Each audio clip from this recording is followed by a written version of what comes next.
This conference will now be recorded. Thanks so much, Fred. All right, everybody, welcome to Tuesday, November 17th, 6 p.m. special meeting of the ARB via GoTo.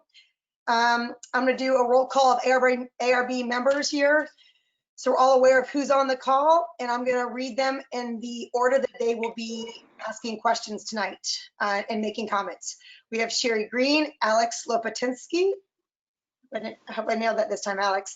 Allison Hughes, Marion Castell, Rebecca Morrison, Dave Riley, Dave Humphrey, and Leslie McCauley. All right, going right into it. First up, we have ARB number 2020. This is Organica at 171 Boston Post Road. When I call on you guys, everyone this evening, make sure you always introduce your name, if you're a board member or what company you're representing, every time you speak, even if it's after 5 seconds. So Organica, go ahead. Who's presenting, your name and what your relationship is. Hello, my name is Adam Kaufman with AJK Designs. I am the sign maker and the designer for Organica. We are proposing a couple of pole signs. A couple of faces. I'm a little nervous, I'm sorry. A couple of faces for a pole sign and then a new building sign. Is taking place in the Driftwood Adam, Diner. hold on 1 second. I'm sorry, but I need everyone to go on mute for me. I got Rebecca, Kevin Kane. I think that's it. Everyone stay on mute until you're called off. I'm sorry about that, Adam. Go ahead. Hey, no problem. We are proposing to put some stainless steel letters on the building to take place of the Driftwood Diner. We are fitting into the 10-inch letter height requirement, and we do have a specific PMS color that we're going to paint the word cafe in, that I'm sure you guys can see on the paperwork. The Organica letters are actually going to be stainless steel with clear Lexan backing. That's going to be stud mounted right into the siding of the building. So it's all really pretty easy. It seems that we all fit into the regulations that I looked over. And hopefully if you guys want to see any additional drawings, I have all my design programs open to show you guys whatever you need. Adam, that's great. I appreciate that. Thanks for just giving us a summary, because for all our presenters tonight, ARB members go through the packets. We know what's going on. So a brief overview is great. We don't need anything too extensive. So what we'll do here, Adam, is I'll send you on mute and I'm going to run through every board member. Take some notes. At the end of every board member's comments, I'm going to let you address them all together. So just jot down any notes or any things that you need to respond to, and we'll circle back to you, Adam, at the end here. Does that sound good? No problem. Okay. All right. So starting off, we've got Sherry Green and then Alex. Hi, Sherry Green, board member. I don't really have any questions. I think it looks great. I do have a question on the size of the pole sign. Is that equal in size to the Blue Wave Taco, or is it larger? It's hard for me to tell here. And I did not get to drive by it today to sort of see the size of the Blue Wave sign. So is it similar to that? To be honest with you, I didn't measure the Blue Wave sign face. I really don't know what size lettering they have or even the sign face over there. Obviously it's not my client and I'm not really allowed on their property without their acknowledgement that I'm there to measure their sign. So I really don't know. It's in the photo and I just couldn't tell. Yeah, I thought I saw the regulation that said you have to show like some of the surrounding area and some of the surrounding signage. So that's why I wanted to include that Blue Wave sign in there as well. Okay, and just second comment. You guys, stop. I gotta stop, Liz Geiger. I gotta stop you before you talk. Every time, say your names and share. I'm sorry about this, guys. Ask questions of Adam, but Adam, I'm gonna have a hold off on answering those. Write the questions down, and we'll circle back and address them. It'll help us go faster, guys. I'm sorry to do this. Okay, I apologize. Okay, it's great. Sherry Green, board member. One last question. The color, the PMS color, is the 3529C. I'm taking a minute, so I just want to make sure that's the correct number. Okay, thanks, Sherry. Again, we'll circle back to any questions ARB members have at the end altogether. Next up, we've got Alex Lopatinsky and then Allison Hughes. Alex Lopatinsky, board member. Thank you for the submission. I do not have any different questions than Sherry's questions. I was a little confused on the pole sign as well as to size, location, and sort of proportions. So if you can clarify that, that would be helpful. Thank you. All right, Allison and then Marion. Allison Hughes, ARB member. My question is only a technicality. Do you know what the legal name of the business is? Is it Organica Cafe or Organica Plant-Based Cafe? I think we allow only the legal name of the business on each sign. So if you could clarify that, that would be helpful. Thank you. Marion and then Rebecca. Rebecca Morrison, board member. Well, Hi. board Hold on member. a second. Sorry, but Marion Castell Sorry. first. And then Rebecca, sorry. I had just a couple of quick questions. The internally illuminated fluorescent lamps, the double-sided light, is that going to be on continuously all night, or does it go off at some point? And then I had the same question about the Blue Wave taco, but I think that if they are nearby, they're going to want to enlarge their sign, I think, to be the same size. And putting on the number of the post road 171 building on the building might be good. Those are my three questions. Is there an answer? Terrific, thanks. We'll circle back with all those and I'll readdress the board members, but thanks, Marion, that's great. Next up is Rebecca and then Dave Riley. Rebecca Morrison, board member. I had the same question as Marianne. Based off the application, it looks like it was internally illuminated. And I just wanted to know, again, when it was going off. I thought that the pin mounted letters on the building looked really great. I thought that the actual sign, it seems like you really are trying to fill that space within that the actual sign face, and it just looked a little bit big for the box that it's in. I also wanted to know if this was the actual logo. I think it's a chain, if I'm correct. There's one also maybe in Westport. And if so, if this was the logo for all the signs, it just, it didn't have any sort of graphic or anything that made it stand out. So I just wanted to know that. That's it. That's great points, Rebecca, thanks. Dave Riley and then Dave Humphrey. Dave Riley, ARB member. I think any comments that I may have had were covered by other members previously regarding the name, and it was primarily the name was my question. So otherwise I have no exceptions to it as far as signage goes. Okay, Dave Humphrey and then Leslie. David Humphrey here. So the pole sign is existing, and just for everyone's info before we hear any more at the end about it, according to a street view of this location, it appears that Driftwood Diner, the existing pole sign is the same size as Blue Wave Taco.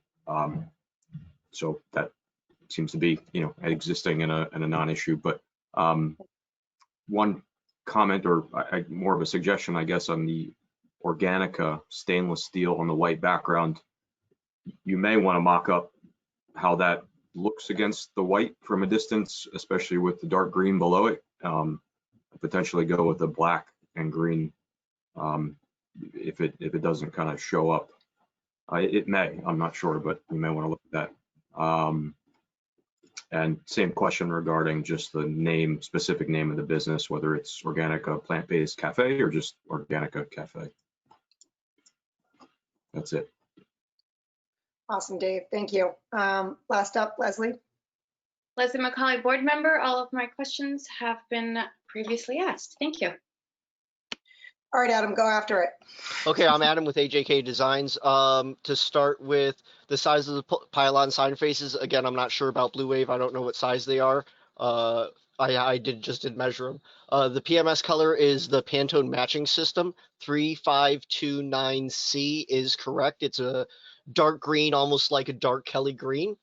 The legal name is Organica Cafe. Organica Kitchen is, I wouldn't call it a franchise, it's still a small business. They do have several locations for Organica Kitchen.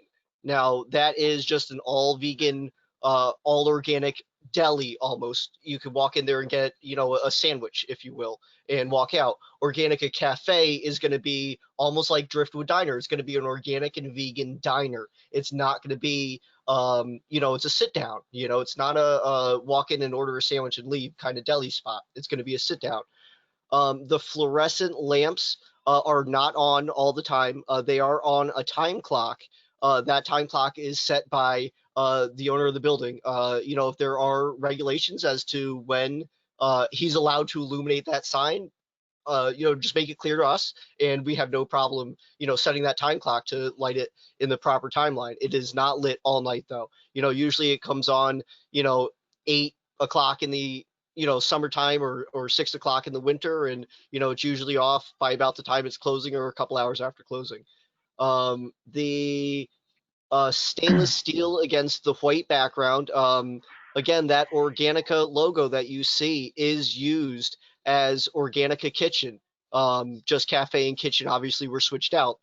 We have several of the same letter that I'm proposing here tonight against a white background, and it looks great. It really is a stand-up letter that really you know, stands out well against the white. It's a satin finish. I do have pictures of finished letters if you guys want to see it. That answers the chain question. The letter height on the pylon sign, again, we are at the maximum height. I am not going to make it a ½ inch or a ¼ inch bigger than what the town doesn't want me to. You know, if you guys say do a 10-inch letter height maximum, that's what I'm going to do. You know, again, the blue wave taco sign that seems to keep coming up.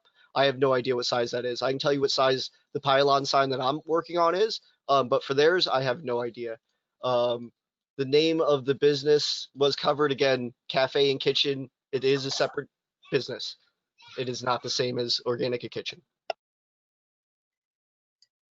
All right, Liz Geiger here. Adam, that's great.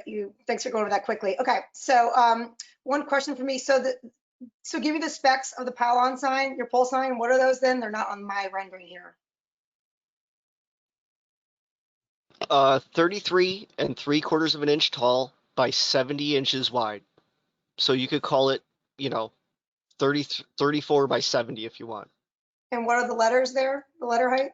Organica is actually 9 inches and plant-based is actually 8. Is that not on? Okay. I don't have it. Liz Geiger here. I don't have it here. Okay. So feedback. Do any other ARB members want to comment to Adam's responses there, or can I summarize? One point about Marion Castell calling. The number on Post Road 171, are you going to put that on the front of the building at all? I forgot to answer that. I apologize. To be honest with you, I'm representing my client here. I agree with towns all across the nation to put numbers on their buildings. He did not ask me to do it. Obviously, you know, doing big stainless steel letters like this are expensive, is expensive, and he didn't ask me to do it, and I can't just force it upon him. But now if the town does require that you have an address, which I think you should, an address on your building, I absolutely will put it on there all day long. I'll put it on there. Marion Castell, again, it doesn't have to be in stainless steel. You can just put a very small one. I think for emergency services, all buildings should have a number on there. Yeah, but it doesn't have to be steel. Sure, it could be whatever we want it to be, but if does the town require it? Because my client did not ask me to do it. Liz Geiger here. Guys, please say your name before you speak. And also, Adam, it'll be our recommendation in my letter that you guys put an address somewhere, either on your signs or on the buildings. Excellent, great. Sherry Green, would you like to speak? Yes, Sherry Green, board member. A question again on the pole sign. I know the name on the building is Organica Cafe. Is plant-based cafe also considered the sign, the name of the business, or is that adding information that's not allowed? Liz Geiger here. I can step in and answer that. Adam, I was going to tell you, you need to remove that part from your sign. That's a description. It's not part of the official business name. So in summary of my comments, you'll need to remove plant-based cafe I would just center your Organica copy on there or add cafe to it and add your address somewhere to the building like we discussed.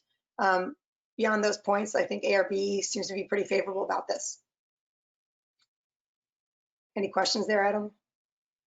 No, Adam Coffin, AJK Designs. No, I appreciate your help. Again, I like to conform to the town and do what you guys asked me to do, and it is what it is. I will talk to Gino about I do have a spot on his building that I would like to use for an address. I could think of it right away where it'd be very visible and very helpful. So I will definitely talk to Gino about that and putting that on there. This is Liz Geiger. Thank you so much, Adam. You did a great job. Thank you for being quick, keeping it to the top line points. I will write you a letter to confirm that you got a favorable report from us, pending those two requests.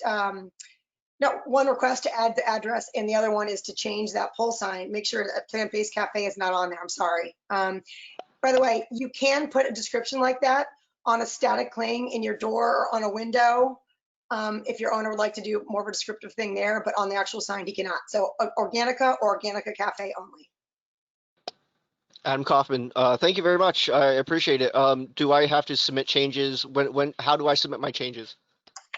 If you're gonna add cafe to it, send it via email to Dave Keating, and he can just approve it administratively for us. If it's just Organica centered on the piece, we trust you. Go for it. It's pretty simple here. Yeah, no, okay, great. I will make that change. I'm sorry about my daughter yelling in the background. I will make that change and send it over to Dave. Thank you. Awesome. All right, guys, moving on. ARB number 23, it's the Gardner Center.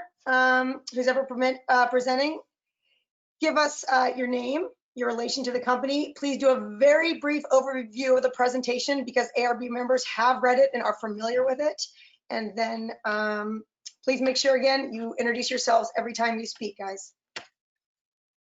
Hi, I'm Kevin Kane with Hungwell Signs. We're proposing halo lit letters for the Gardner Center. They created a new logo, and we're going to like to replace the street sign as well with the 2 posts. All right, Ms. Geiger. Thank you, Kevin. You really exemplified brevity there. All right, we're going to start with Sherry. Sorry. We're going to start with Sherry, then Alex, then Allison. Sherry, go for it. Hi, Sherry Green, board member.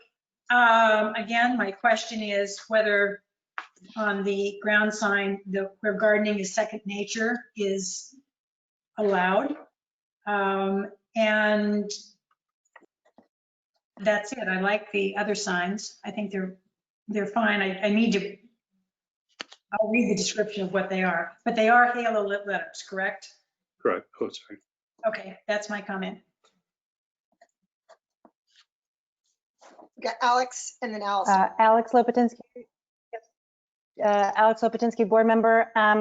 Just question about the post sign, what the construction materials are on it, and how are the letters for the Gardner Center applied? What are the materials of that? The pin mounted halo letters, I have no objection to. It looks really good. Thank you. Great points there, Alex. Thank you. Okay, Allison and then Marion.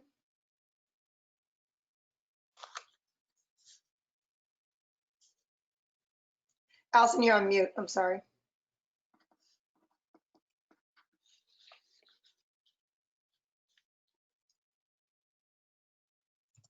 Still got you on mute, Allison. Sorry, I lost you totally for a minute. Allison Hughes, ARB member. I think that covers my questions as well.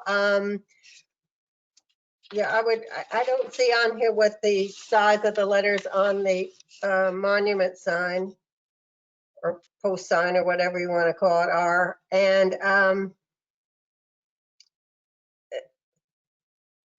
oh, they're halo lit letters. Okay. All right. That's all. That's all I had to know. And also the addition of the where gardening is second nature. I am not in favor of that. Marion, then Rebecca, then Dave Riley. Marion Castell, I support this adding of no, you don't need that where gardening is second nature. You talk about the brown background on the wall sign. So that is, these letters going to be placed against a brown background, the Gardner Center on the wall. That, I just wanted to clarify that. And they will show up, is it going to be black? Is there going to be some white around it, or how is it going to show up if it's against a brown background? Okay. Rebecca, Dave? Rebecca Morrison, ARB member. I thought the lettering on the building looked appropriate. I just want to know the current size of the sign that is adjacent to the building, where the garden center, where gardening is second nature. That sign in the rendering looks really large. So either it's rendered incorrectly, or to me, it just looks 78 inches wide. Just looks extremely large compared to the space that it's being put in. But it could just be the rendering is the proportions are incorrect. Sure. All right, Kevin, hope you're taking notes here all the time. Next up, you guys can just keep going. I'm giving you a heads up so you know who's next. Dave Riley, Dave Humphrey, Leslie.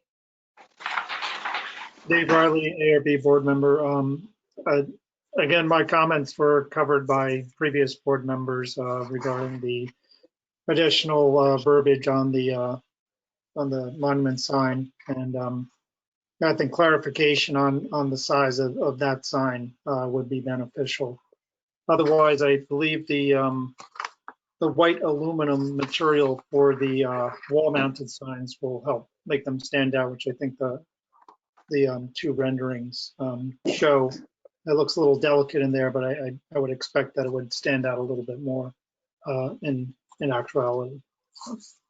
That's all I got. Dave Humphrey, no additional comments. Leslie McCauley, ARB member.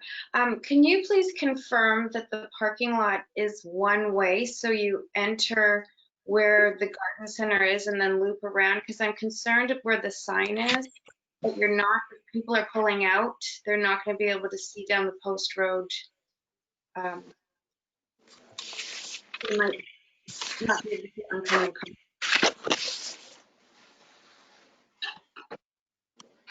Liz Geiger here. All right, guys, that's great. All right, Kevin, I have some notes here, but if you want to go through one by one and address that stuff. Yes, I'm Kevin with Hungwell Signs. This is for Sherry's question. Yeah, I understand the tagline. We should probably remove that because it's not part of the name of the company. It is halo lit for the lettering on it against the brown background.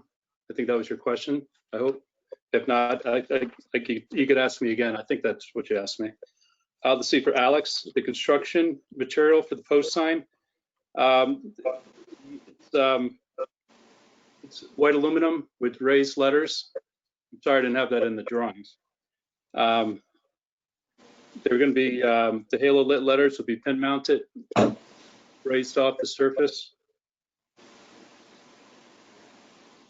of the dark background. I'm sorry if I got that confused. For Allison, I agree again about the tagline. We can eliminate that. Miriam, yes, the wall is brown and these letters will be white and they'll be raised off the background to halo light. So you'll see a nice white soft light against the brown background. Again, also with the lettering on the sign, we'll get rid of.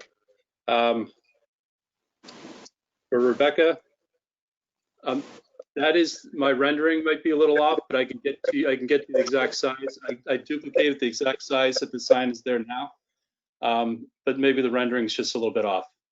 But it is exactly the way the existing sign is. But I can verify that for you. For Dave, I agree again with the tagline.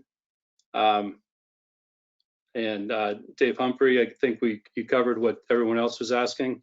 And Leslie, that sign is replacing an existing sign. I think they use that as an entrance and an exit, more of an entrance, I believe, where that sign is for the post sign. And it's been there for years, so I don't think it's whether it's grandfathered in, or I don't think there's any issue in the past with where the location of it is. So we're just going to replace exactly where the old one was. Liz Geiger here, Kevin, that was great. I've got two things for you as well. What's the size of the letters on the ground sign? Are they painted on, or are they printed on? What's the application there? And then I'm sorry. Okay. And then are the gooseneck lamps staying in addition to the new sign being halo lit, or are those also going to be working, or that you were moving them? Okay, it's hi, Kevin with Hungwell Signs. We're proposing raised letters for the post sign to give it a little dimension. I can give you some drawings, updated drawings on that if you'd like. They like to show a little dimension, especially with the shovel. And the goose, I'm not sure about the gooseneck. I can imagine they're going to be gone because they don't need them anymore. I could ask the owner though. We didn't talk about that when I met with them, but I could follow up on that for you. Okay, Liz Geiger. Yeah, I'd love you to confirm that with the neck lamp, and then also the size of the size of the large letter on the poles on the ground sign. Okay, I'll get that for you too. Sorry. Okay. And Liz Geiger here, ARB. My last comment to you, personal preference. I find the shovel on the sign, while I think it's cute and fun, I find it distracting. It'll make it harder to read. Personally, I think the vine is enough. That might just be my own personal preference. ARB members, does anybody else have any additional comments now having heard Kevin's responses to all our different comments? You can ping me if you have a comment or raise your hand. Okay. So Kevin, it's on you. Follow up on we can email about this later, but just confirm that the G in the Gardner Center is no more than 10 inches. You know the drill. Yeah. Yep. And that the gooseneck lamps, I mean, I don't mind them stay or go. It seems like it's a lot of lighting though, with illumination and gooseneck, but I didn't hear any other members comment about it, so maybe it's just me. All right. Kevin, that's a favorable report. We will write you a letter, and anything administratively you need to show Dave, you can email him separate of this. Any questions, Kevin? We good? Hi, it's Kevin. No, thank you. All right, guys, moving on. We are now at ARB. Stay with me. There you go. ARB number 23, Lindsay Scott, SLP at 551 Boston Post Road. Again, please introduce yourself and what your relationship is to the proposal. Hi again, Mike. Kevin with Hungwell Signs. Hi. I know it's you, Kevin. Sorry. Yeah. Thank you. Good. You want me to continue? Please, Kevin. Yeah, start over. Go for it. I'm sorry. Okay. Hi, it's Kevin again with Hungwell Signs. We're proposing replacement panel for the signage for Lindsay Scott on the Post Road, and they're proposing a sign for the back wall of their building as well, just to let people know that they're there. Liz Geiger here. Kevin, since it's very brief, just recap the mounting, the materials, and the application materials, and the size. Okay, hi, it's Kevin with Hungwell Signs. The proposed sign is 12 inches high by 9 feet wide, aluminum face polycore material that won't rot in the outdoors. And we're going to apply a purple, they like the purple color vinyl on top. And this is to replace an existing sign that's on the wall. Exactly the same size. And for the back sign, same material, a little bit larger. Well, actually, it's 10 inches high by 9 feet wide. Aluminum face with polycore, 1/4 inch thick, to be applied, mounted right to the back of the building, onto the wall. Again, with the same purple vinyl.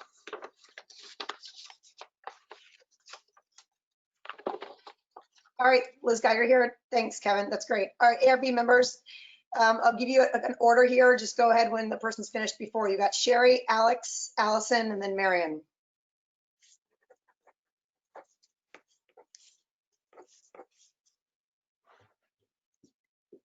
I think it looks great. I don't have any questions.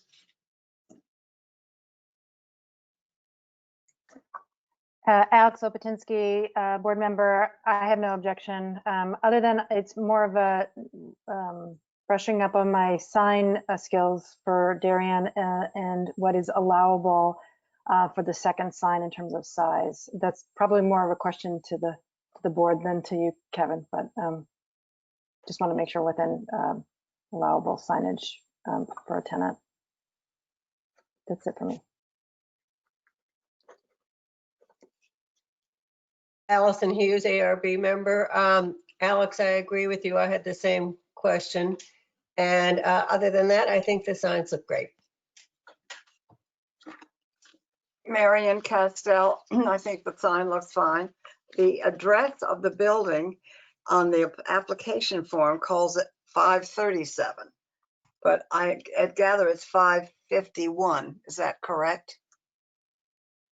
That's on the form of the property. Oh no, excuse me, I'm looking at the owner. Sorry, forget it. It's the owner at 537, and the actual sign has the correct address. I think it's a good sign. We've got Rebecca, Dave Riley, Dave Humphrey, and then Leslie.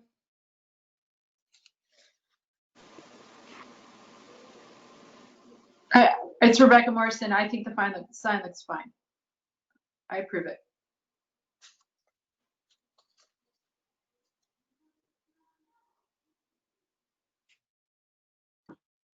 All right, Dave Riley, ARB. I have no exceptions, but would like the clarification on the rear sign that it meets with the regulations for the size. I have to brush up on my sign verbiage as well, but I guess, but no exceptions otherwise. David Humphrey, no additional comments. Leslie McCauley, ARB board member. I had a couple of questions. It looks as if from the front facade that the sign is not centered on the windows in the front, and then the same in the back. I was just wondering if that was intentional.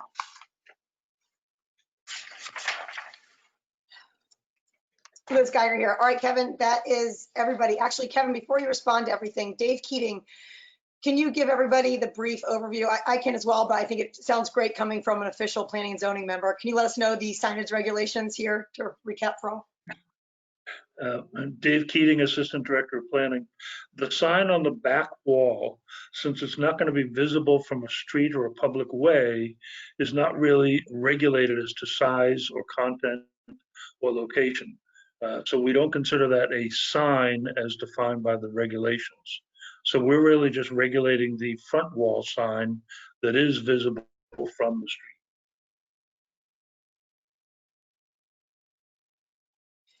Thanks, Dave. Kevin, do you want to answer those few questions? Actually, were there any? Just a couple. Hi, it's Kevin with Hung Well Signs.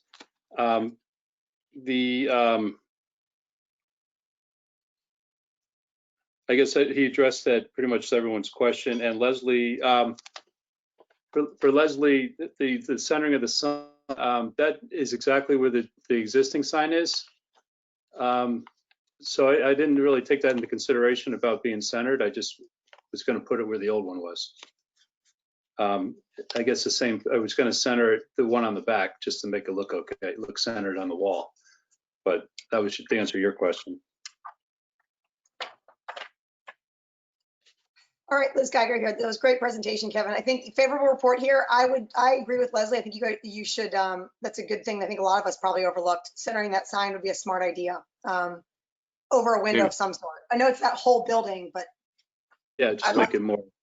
Marion Castell, just agree with that. I think the front should be centered as well as the rear. But David Humphrey here, just the only thing to consider is on the other side of the building, there's another sign over the windows that's centered in a similar manner on kind of the two wing elements of the building on either side of the gable end, which is on the center. So I'm not sure if you moved that one, whether it would be in conflict with the side on the other side of the building. I can share my screen or something if you want to look at the whole facade, or if somebody is able to pull that up. This guy here, Kevin, are you able to pull that up on your own computer, or do you want Dave Humphrey to show you what he's talking about? Hi, it's Kevin. Yeah, Dave, that'd be great if you could show that. Fred, Yeah. can you do a share screen here of Dave Humphrey, please? I think I got it. Okay. Awesome. Thanks, Fred. Can you guys see that? Oh, actually, hold on. Not yet, Dave. There you go. Yeah, so we're, oops. We're replacing Darien Foot Spa, right? Correct. We got Core Health over here as well. Just to consider how those two look together. It's, you know, certainly not ideal. That's not centered over window. Kind of 6 one, half dozen the other, but. Liz Geiger here. I mean, just because one guy got it wrong, I don't think we should get it right on this application. Anybody else want to? Yeah, Yeah, Dave Riley, just a question regarding if this is a replacement sign, and if it were moved, would the paint behind it, could that be matched to the existing? Will it be faded? I think there's some other considerations about relocating. I would support relocating. I think regardless of where the sign is on the other side, if it was either centered under the gable or at least centered over the windows, it would look a little better, but I would be concerned about the condition of the facade behind the existing sign if it is in fact replacing the exact size of what's there. Hi, this is Kevin. That's a really good point. I could look a little closer and see if that's an issue. So you're proposing the new sign to be right underneath the gable, like centered over the quest area of the building?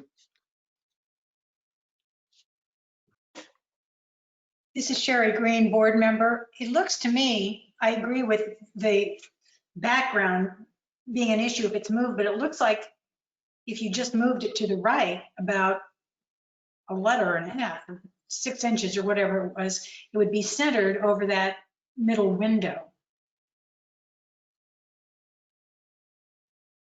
I assume that whole space is going to be the new building, the new business. So it seems like it'd be odd if it were just under the gable. My recommendation would be just to move it to the right, however many inches that would be, to center it on that middle window.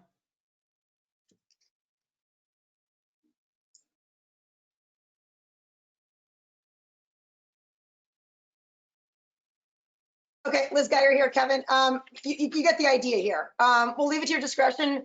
Move it centered a little bit over that window, or you could center under the gable. I think do what your client likes best there, but I think you should have center it. And just if you are going to move it, make sure the building behind it is painted and looks nice. It's Kevin. Okay, I'll take care of it. All right. Favorable No report, problem. Kevin. I'll get you a letter in the mail. Thank you. Okay. All right, guys. Liz Geiger here. Give me 1 second.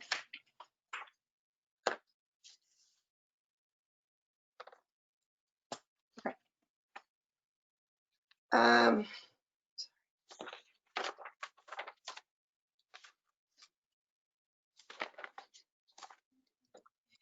All right, next up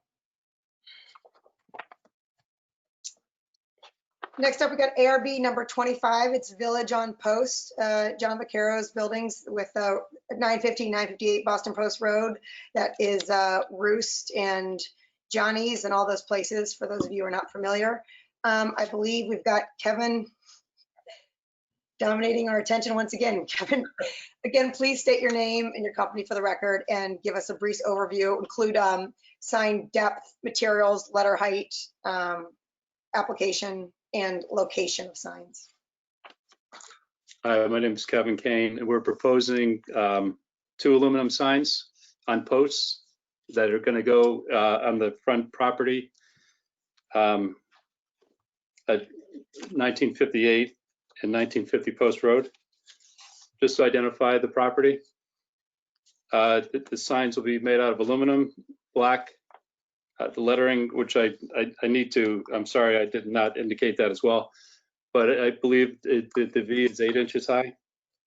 But I can update and get that back to you. Sorry about that. Maybe it's on here.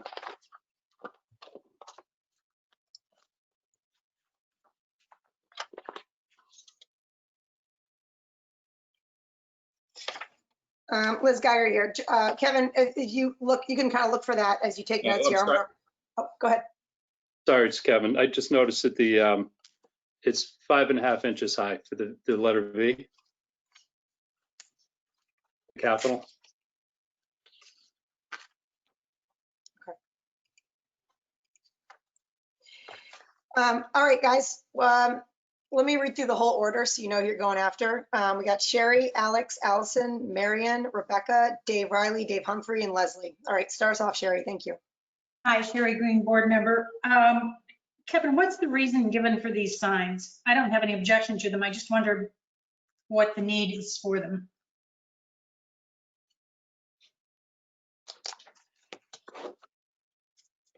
Alex Lopatinsky, board member. I don't have any objections, just curious on whether or not there'll be building numbers going alongside these in any way that's in the plans, but otherwise I have no objection. Allison Hughes, ARB member. I agree with what's been stated previous. I question the need for these signs. I think they look fine, but I think they're a little redundant. Marion Castell, board member. I believe he's trying to make the whole section look like a village on the post road, and that's the image he wants to have. And in order to put a number on it, it's really difficult because it's hard to know where. And the sign looks very well. I'm not sure a number would take away from the sign. And I think the typeface is Plantagenet Cherokee, which I think is a fascinating name. I've never heard it before. Enough. Okay.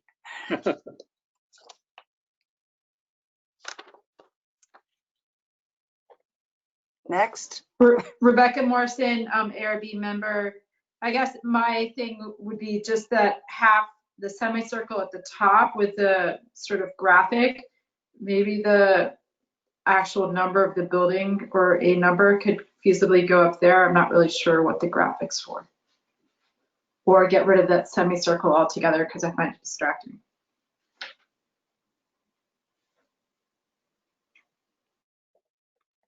Dave Riley, ARB member.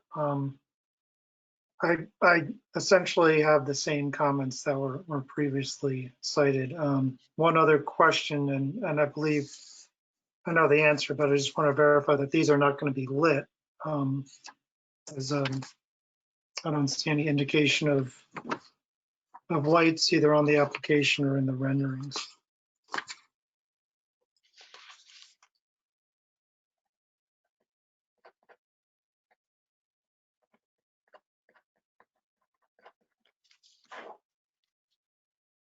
David Humphrey here. Yep, similar thoughts about the need. I suppose part of it kind of branding this strip. I do wonder whether the sign next to the church entrance could be confusing in any way. I know that they have their own red sign kind of on the other side of the hedge there, but that is right next to the entrance to the church. The other one is obviously the entrance to the parking. There is a sign there now, though, I believe it says parking in rear.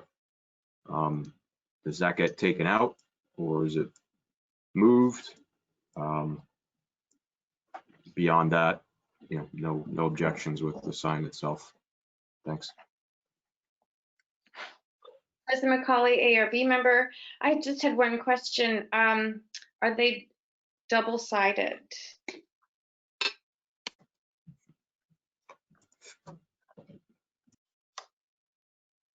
Liz Geiger here. Those are all great questions, guys.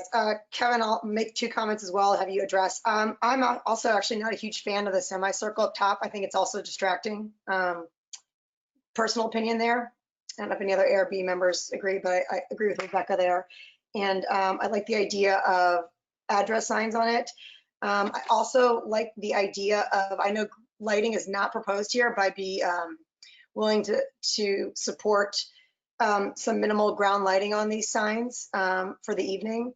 I know the background of this. I've spoke to John Vaccaro a little bit about it, and I know that he's trying to create a destination here and kind of like a third mini downtown by putting some sort of tasteful monument sign here, whether the board likes it or not.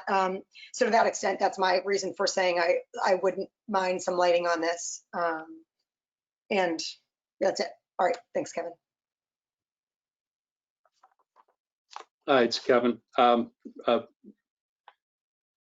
Sherry, I guess it just identified, like we mentioned earlier, the reasoning for the sign is to just identify the buildings in that whole little area he's building over there. I think that's really the only real reason for people can, instead of saying meet you at Roost, you can identify the whole section instead of just singling out one of these businesses. So that's, I think the reasoning there is he wants the name on there. But one thing that's noted, he went back and he changed his mind on the wording of the sign. It's not different a lot. It's a little different, I'm sorry. He wants to call it the Villager on Post, or Villager on Post, not the Villager on Post. I can send you new drawings on that. He just changed his mind at the last minute. So Villager on Post is his idea. Alex, I can ask about the numbering, put the address on there. I think this is the design. They have addresses on the building, so I think they want to keep these little the way it is now. Miriam, I've never heard of that type style before either, but I like it. I thought it was kind of funny. Rebecca, yeah, I guess if you don't like the semicircle, I guess I don't know whether you want to propose a new design. I think that's what we went back and forth with John a few times, but that's really what they settled on. So I don't know how I should proceed with that, whether I should do new designs or not, but that's what they liked. Dave Riley, yeah, it is not lit, but like Liz mentioned, I think some spotlights on the ground to shine at night might be nice. Dave Humphrey, I'm not really sure about, I think we did talk with John about removing the parking and rear sign, and I think that would be the way to go to get rid of that. So there's not too many signs over there. So if we do get approved of these signs, the parking and rear sign would be removed. And it is not, Leslie, it is not a double-sided sign, it's a single-sided sign. And Liz, again, I agree with the lighting. Your suggestion on that would be nice at night. Thanks. Liz Geiger here. I think Dave Humphrey has one question, and so does Allison Hughes. So one more round here. And one other question to address too from my end while I'm still talking, the thickness of the sign. Kevin, if you could address that. All right, David. More just a comment than actually hearing that they're not double-sided, just because the one next to the entrance, the actual entrance to the parking lot, that would be if you're coming at it from the blank side. So I'm not sure why you might not consider, having one double-sided sign versus the other one that is facing the other direction, but it's on, the other side of the building away from the entrance. I guess it's serving a different purpose here, just to kind of name the whole strip versus acting like a parking and rear sign. So I don't know. I guess that makes sense. Do you lose functionality from not having parking and rear though? I don't know how helpful that has been for people, but I'll leave it at that. Hi, it's Kevin. Dave, that's a good point, and I just noticed that as well. It should be a double-sided sign, and not being perpendicular to the street. But I think maybe we're proposing something that's parallel with the street to make it a single-sided sign. I don't know what you guys feel about that, or we can stick to the perpendicular and make it a double-sided sign. And you're right. In the parking and rear sign has been valuable for him because obviously people need to know where to park. I don't know whether I can propose putting something underneath that sign for parking in the rear. Maybe just below it, attached to it below it, as a thought. Okay, Allison Hughes, ARB member. I should have stated my opinion a little more strongly. I do think it's redundant, this sign, and I wonder whether we're going down a slippery slope having signs identify each little area that's being developed in town. Excuse me. I think the parking and rear sign is very important. And if we're given my druthers, I would choose the parking and rear over the villager sign.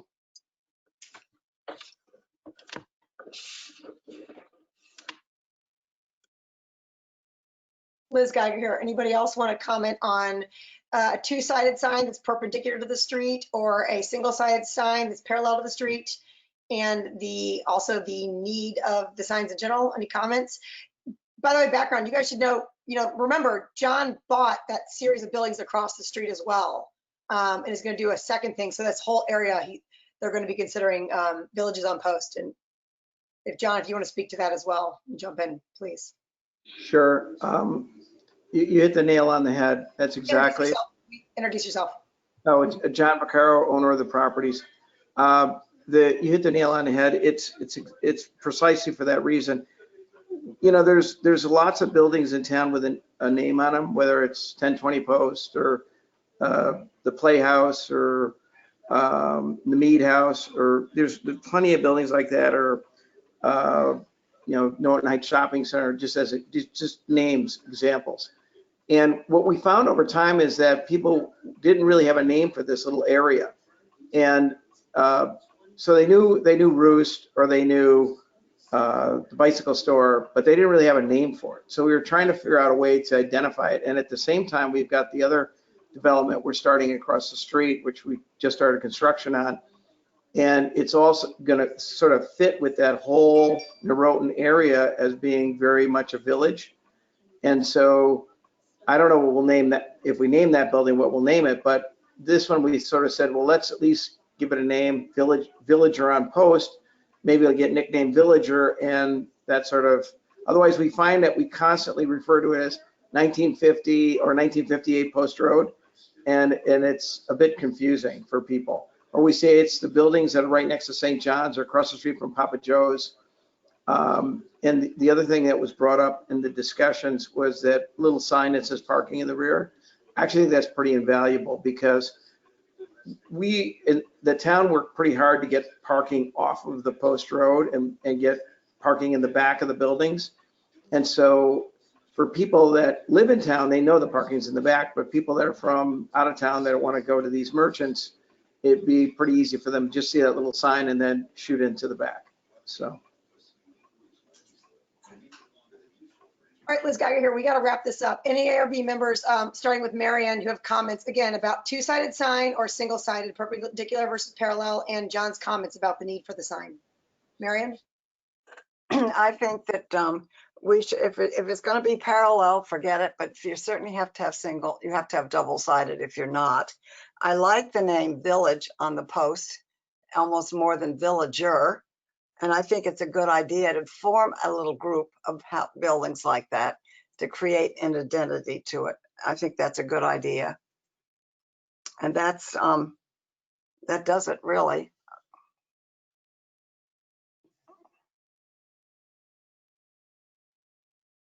David Humphrey here. I'll make one additional comment, just since we're talking about parallel versus perpendicular. I'm just wondering whether you considered the area on the sidewalk centered on the two buildings, in which case you would have, it parallel to the road, centered on, again, both separate addresses. I think that would still complete the effect of, naming this area, but potentially work a little bit better than having each on both corners and then having to worry about where to put that parking and rear sign.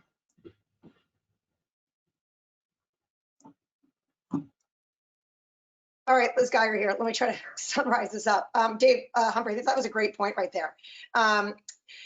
Kevin Kane, John Vaccaro, it sounds like you're getting a favorable report here.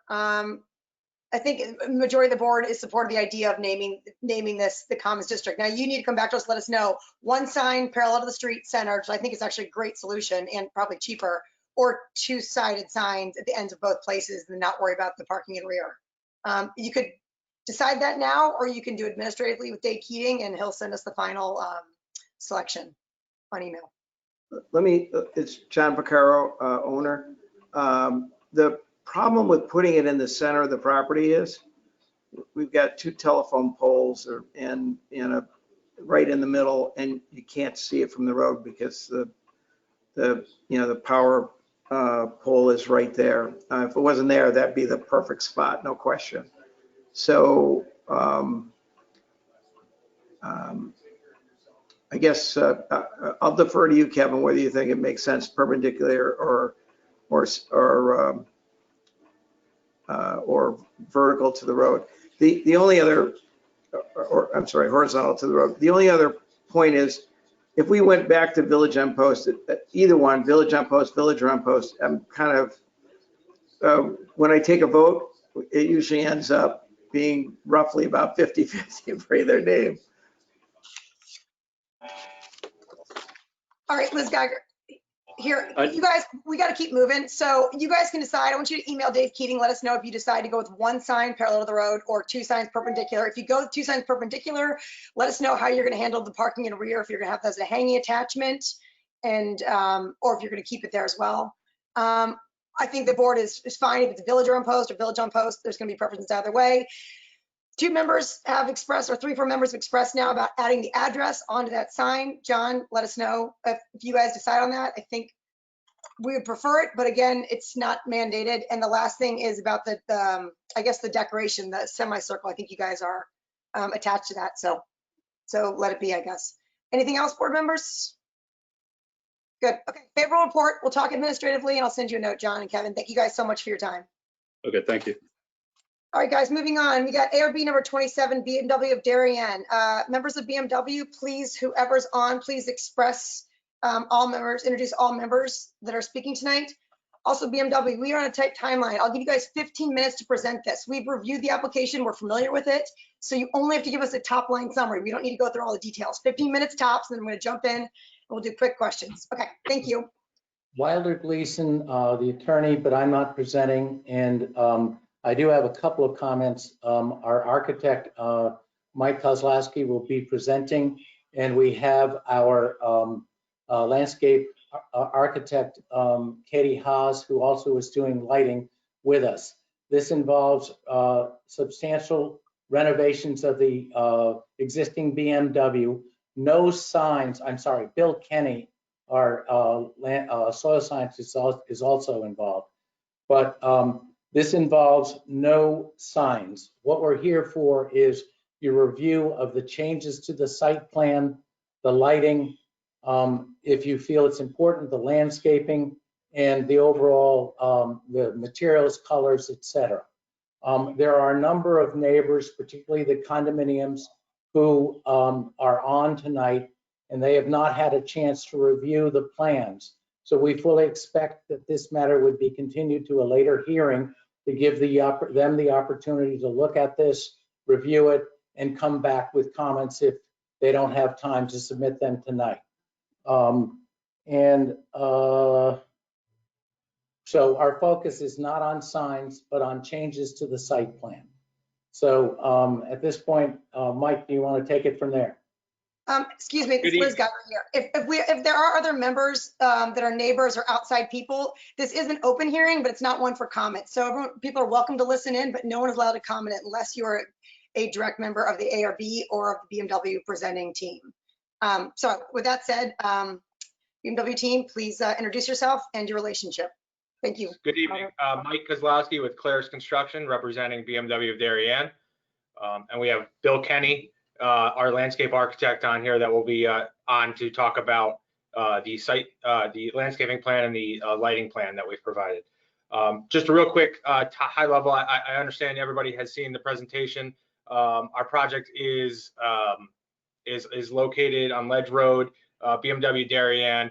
The project consists of demolishing the existing service department that's off the back of the building, adding a new addition that allows for a service drive, and then in the place where the car wash and the detailing area is at the back close to Middlesex condos behind Whole Foods, we're going to place a new parking structure on the roof with service department down below.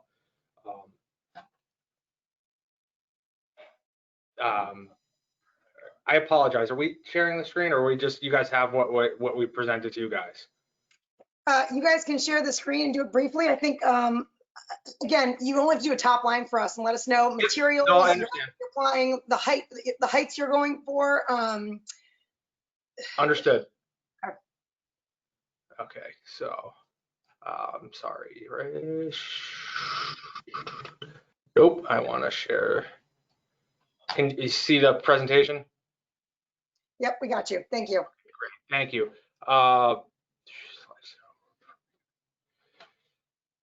So again, this is the existing structure, service department in the back, service garage back here with vacuums and car wash. We are demoing that, and we're adding an addition here with the setbacks off the property line here that is close to the DPW, and then we have the service department back here that has parking on the roof to achieve all the required parking for the project. This is quickly just the architectural floor plan. Again, the front showroom portion of the project stays the same. From this point on is an addition. This is where customers can drop off their cars, service drop off. All things here are mandated by BMW corporate. And then we have expansion space on the second floor of the showroom. The height over here, I think we were at 27 feet. We already got a variance for the height usage there. So we are at 27 feet, including the HVAC screening. Again, front elevation off of Ledge Road here is BMW's current facility. It's a aluminum storefront glass with white Lucabond panels. We'll continue that for the first portion of the service drop-off here, where the service drop-off is for BMW cars. The back portion of it is for Mini cars that will be dropped off for service here as well. Again, all this finishes are mandated by BMW corporate. These are a couple of the renderings, just again showing you, if you're familiar with the building as it currently is, staying the same up front. The back portion back here is where the Mini drop off and brand identity is occurred. These are just the finishes. We have the white EFIS for the addition part of the BMW service drop off. We have the ACM smooth black finish, and we have the ACM charcoal smooth finish for Mini. The second part of the project, I'm going to go real quick, I apologize, is the service department. We have 30 lifts, majority of them being accessed through a single drive-through that cuts through the building, and then the additional 6 lifts here that'll be facing towards our showroom that will be accessed through single doors. Parts department above that on the second floor, and then behind that a parking ramp, a parking structure is accessed by the ramp right across the back that comes towards Middlesex condos. This is the architectural elevations. I'm going to just go right to the renderings just so you can see it. Again, BMW corporate finishes. We wanted to keep it a little bit warmer, so we went with a more of earth tone. It's a Trespa rain screen, charcoal color here on the top part, a ground face block on the lower half, and then the top here for privacy screening for the neighbors is a Trespa rain screen as well. It's a French walnut that we'll be putting up there that goes from the parking deck to the top about 8 feet. So when you're viewing from one of the condos here, one of the condo members was nice enough to show us a view from their window. This is the parking structure behind there, so you can't hardly see that there. I'm going to move it over to, and then the finishes here, again, the French walnut. I apologize, it is the charcoal finish here, not the ebony one that is shown currently. The ground face block, aluminum trim, and then this is the Black Beauty parking deck. It's epoxy flooring that goes on the black on the parking structure. Eliminates the squeakiness of cars kind of driving over what would be normally like a concrete or sealed concrete, and it provides the weatherproofing we need on the top. I'm going to quickly go to the planting plan and let Bill Kenny take over real quick. Okay, would it be possible for me to share my screen?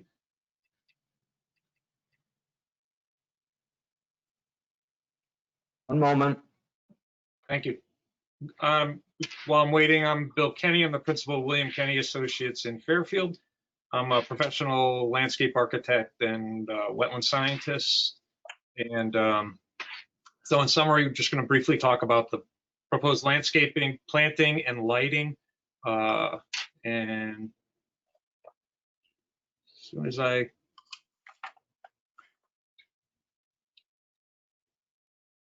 maybe Mike, maybe I just use your screen. Doesn't seem to be working. It's not working for you. Have this is Liz Guy here. Bill, do you have share access to, or is your computer just not working on your computer? I'm not certain. It's not allowing. This is Brad, you want to chime in? Bill, you should have access. If you don't, I can try to reshare it, or I can give it to someone else. Why don't we give it back to Mike if possible? Yeah. Thanks, Fred.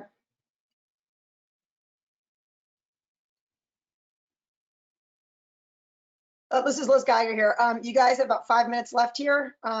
So Phil, can you, Mike, can you, it should be Fred, it should be Phil Clark where Mike is. I apologize. I was trying to stop sharing my screen and I X'd out. I apologize for that inconvenience there. I know everyone's waiting.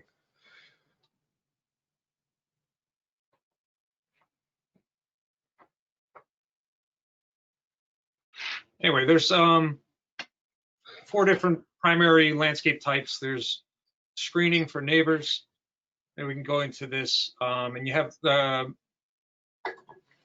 Whole Foods is to the northeast, the Townland to the west and to the south, and Ledge Road to the east, and then Middlesex Condominium to the north in the western portion of the property. And so some of the most important types of planting on the property, since there's limited planting opportunities as there is, but where we've done substantial improvement in the area planting and type of planting is in the northwest corner, where we have expanded the width of the planting between the neighboring condominium and the property, and adding in a substantial amount of evergreen tree screening in that area. So it'll be wider planting and much more substantial evergreen tree screening. And we're also proposing and willing to do some planting on the neighbor's property if they, and we're showing a few extra evergreen trees on their property. They have an existing screen in the western end of their property there. And we're showing some additional planting and pleased to do that. Some other major type of planting that we're doing is we're improving some what I want to call environmental planting. There's wetlands and stream to the west of the property, and we're doing planting along there, and recently received an approval from the EPC So we're using native plants there, removing invasive plants. And it's similarly in the southeast corner of the property, there's a small stormwater basin, and we're removing invasive plants from there and adding in native plants. And then the streetscape is remaining essentially the same, and it's a nice with the planting there. We're replacing a few white pine that are in decline, and we're replacing those with some understory flowering trees. There's overstory wires in that area, so we're going with a smaller tree there. And then lastly, just the planting throughout the rest of the site. We're using native plants.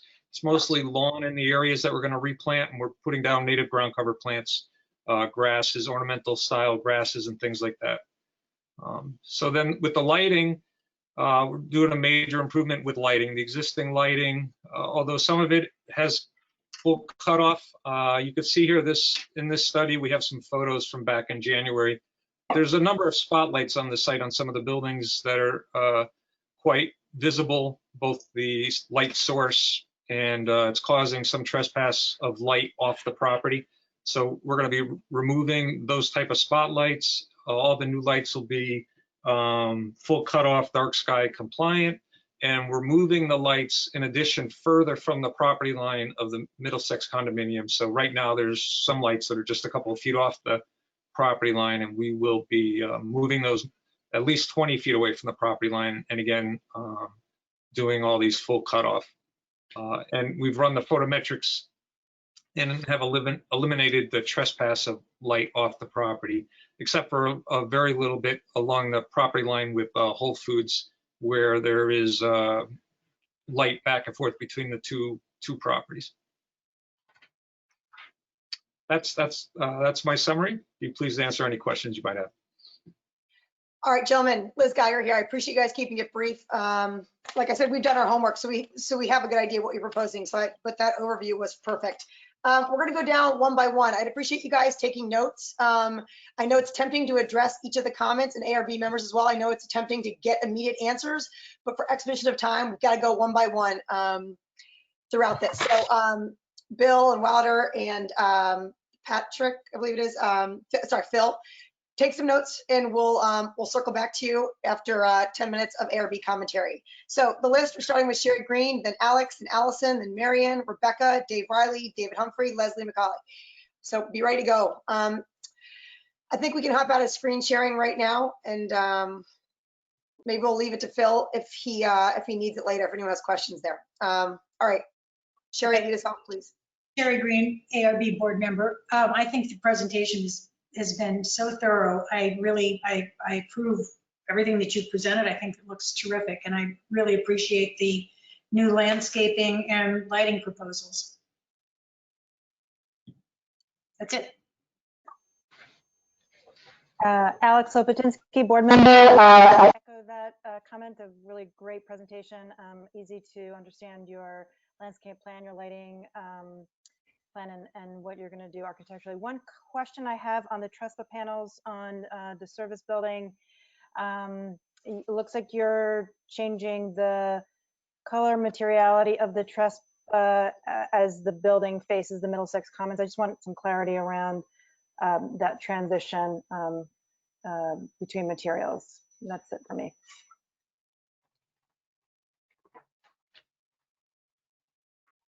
Allison Hughes, ARB member. I applaud your use of materials, especially.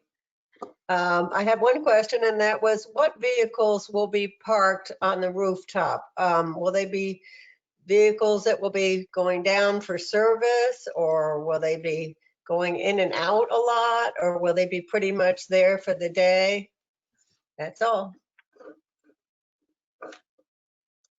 Marion Castell, I'm very glad to see the elevations in color, which did not come through to us in the mail anyways. And it's very helpful to have a lot of emphasis on the elevations, color elevations, and they look well. Thank you. Rebecca Morrison, I have no questions. Looks good.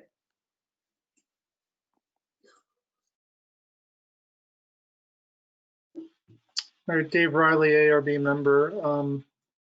So I think the revised addition to the showroom is well thought out, and I like the contrast in the facade materials. So I think that all works together very nicely.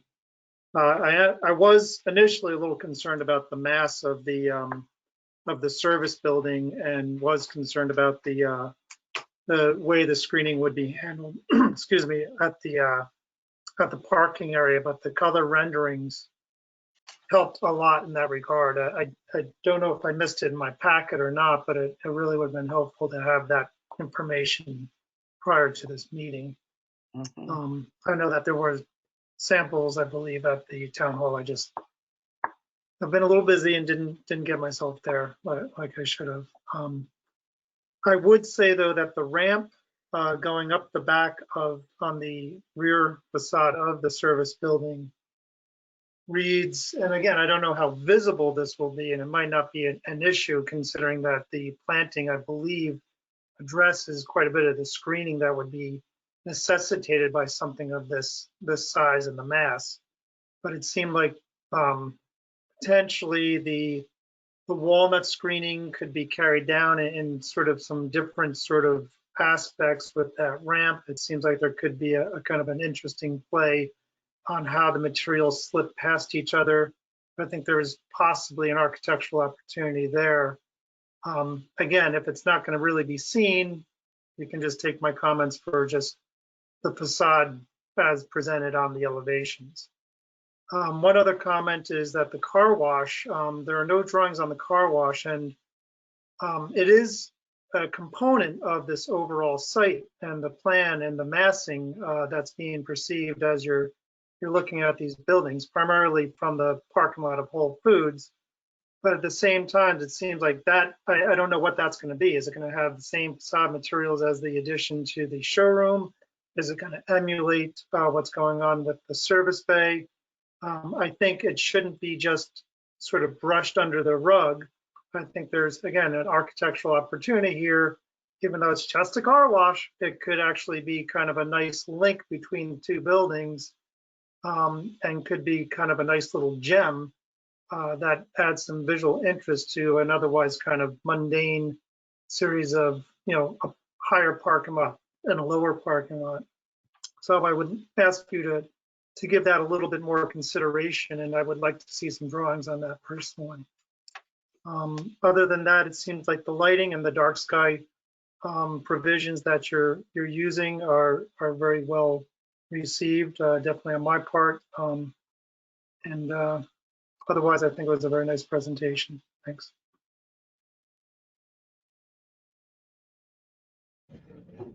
David Humphrey, ARB member. I second a few of David Riley's comments. I guess it's somewhat doesn't apply due to the plantings in the back, but I just wondered whether there's any rendering of the back of the building showing that ramp going up, because it's really just, I really kind of just noticed it on the back elevation.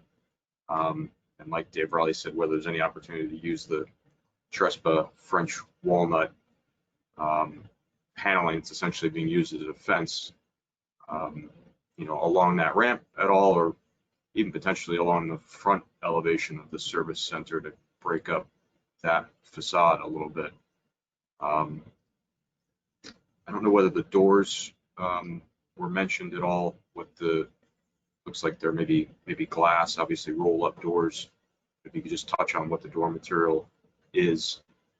Also wondering whether you have a real photo of the ground face block that you're using, because the material that was provided, the actual photograph of the material, looks quite a bit darker than what the rendering is. I guess maybe you mentioned that there was a charcoal color, but it's quite a bit darker, again, than I think what the rendering represents. I second the comments about the car wash. I think that's important.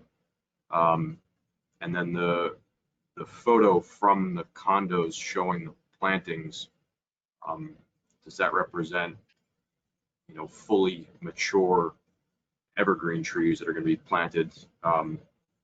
Would just be interested to hear whether that's the intent or whether that is, the way these will look 5 years from now.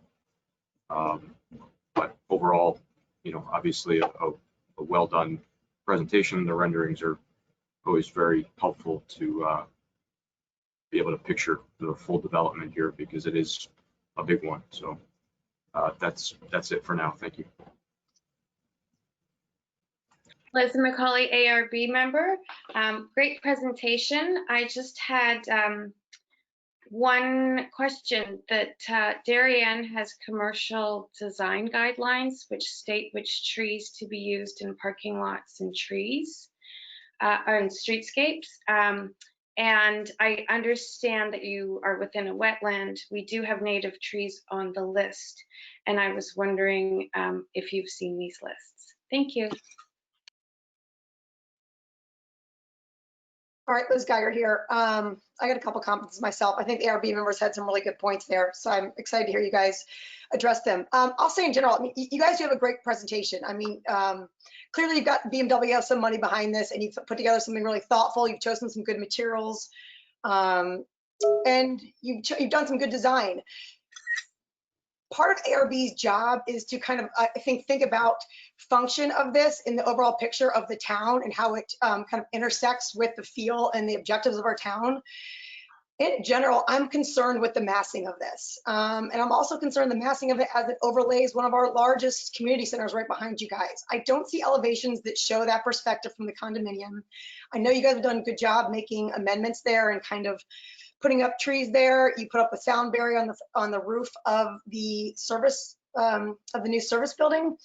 I'm not really understanding though why we need 30 additional bays in this area, making this probably one of the largest BMWs, definitely in Fairfield County, if not Connecticut. I'd love to hear about that. And then why even additional parking on the roof? It seems extremely massive. And I don't want to take away from the function. I want this to be a profitable center. It's always looked beautiful. And like I said, you guys did a nice presentation, but I just think it seems like a lot, too much. And as part of that too, I want to see, like I said, elevations from other perspectives. I'd like to see a ground elevation from the rear of the building. I'd like to consider more plantings. If planning and zoning approves this as is and the size and stuff, I would like to see more plantings in the back of that to shield that condominium even further with some evergreens. I'd like to back to Leslie's comments for you guys to consult our guideline list, which is put together by a bunch of commissions. I know Wilder, you're probably familiar with that guideline book. I'd like you guys to consider those, not consider those, but utilize those tree recommendations there. And then my last question to you will be about the traffic here. Again, if this is approved and you're putting in all these additional bays and service centers, there's going to be a ton of traffic in an area that's already congested and is going to be even more congested as the downtown develops. So I want to know if you guys are reworking the traffic patterns in and out of BMW and what those look like. And if you don't have them, if you could provide graphics at your next meeting. Okay. That's it for me. Thanks, guys.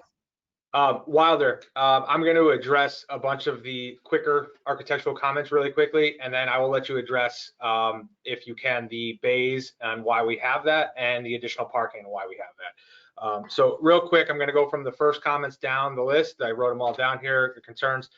Trust fund service, clarity of the transition between the two materials. Basically, it is meant for the walnut rain screen to look more like a sound fencing, and the break there is going to be done with that aluminum trim cap. We could definitely do a blow up detail for the next meeting so you can see what that transition is. But we want to have a solid wall so that no light is creeping into the neighbors next door when cars are coming onto or off of the parking structure. And also it'll help with sound. So it is a solid wall, but we will provide more additional details for that. Along the lines of the renderings, we do have a bunch of other renderings. We wanted to keep this as short and simple as possible, but for the next go around, we will pop in another sheet or two of rendering so you can see the different views that you guys are asking about, specifically from the back, where the ramp is and how we address that. I will say we did look at the different materials on the ramp itself, cladding it with possibly stone or something nicer there. However, it is not really seen because there is a little bit of a gully between us and the neighbors next door. With addition of all the plantings, it is a part of the building that you really don't see architecturally. We agree, we did, again, initially have that, but we thought it was an unnecessary use of funds just because you're not going to really see it from anywhere. And again, we have renderings that will show that the plantings do block that, and we don't think we need to address additional materials back there. The massing was brought up early. It was also brought up at the end. Yes, it is a large mass considering what is there, but again, that'll go back to what Wilder's talked about with the amount of lifts we're doing and the service. There's actually not much of a delta between the amount of lifts that are currently on site versus what we're doing. The car wash is I apologize, we don't have renderings of that right now, but we can have those for you for the next meeting. It is going to be closer to what the service to building is. BMW corporate really likes to highlight the showroom as using their white finishes, and Mini with the black and charcoal finishes. So we're going to go a little bit more neutral with that.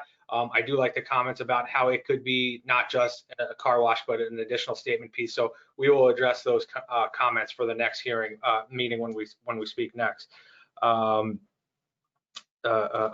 rendering on the rear I spoke about. The one commission member asked about the glass doors on the service drop off where the customers are dropping off, and on the two doors that enter the service department where a majority of the lifts are. Those are high speed doors. They are about 6-inch panels of glass that go up and down really quick, and it's really good for the for heating and cooling purposes of the structure.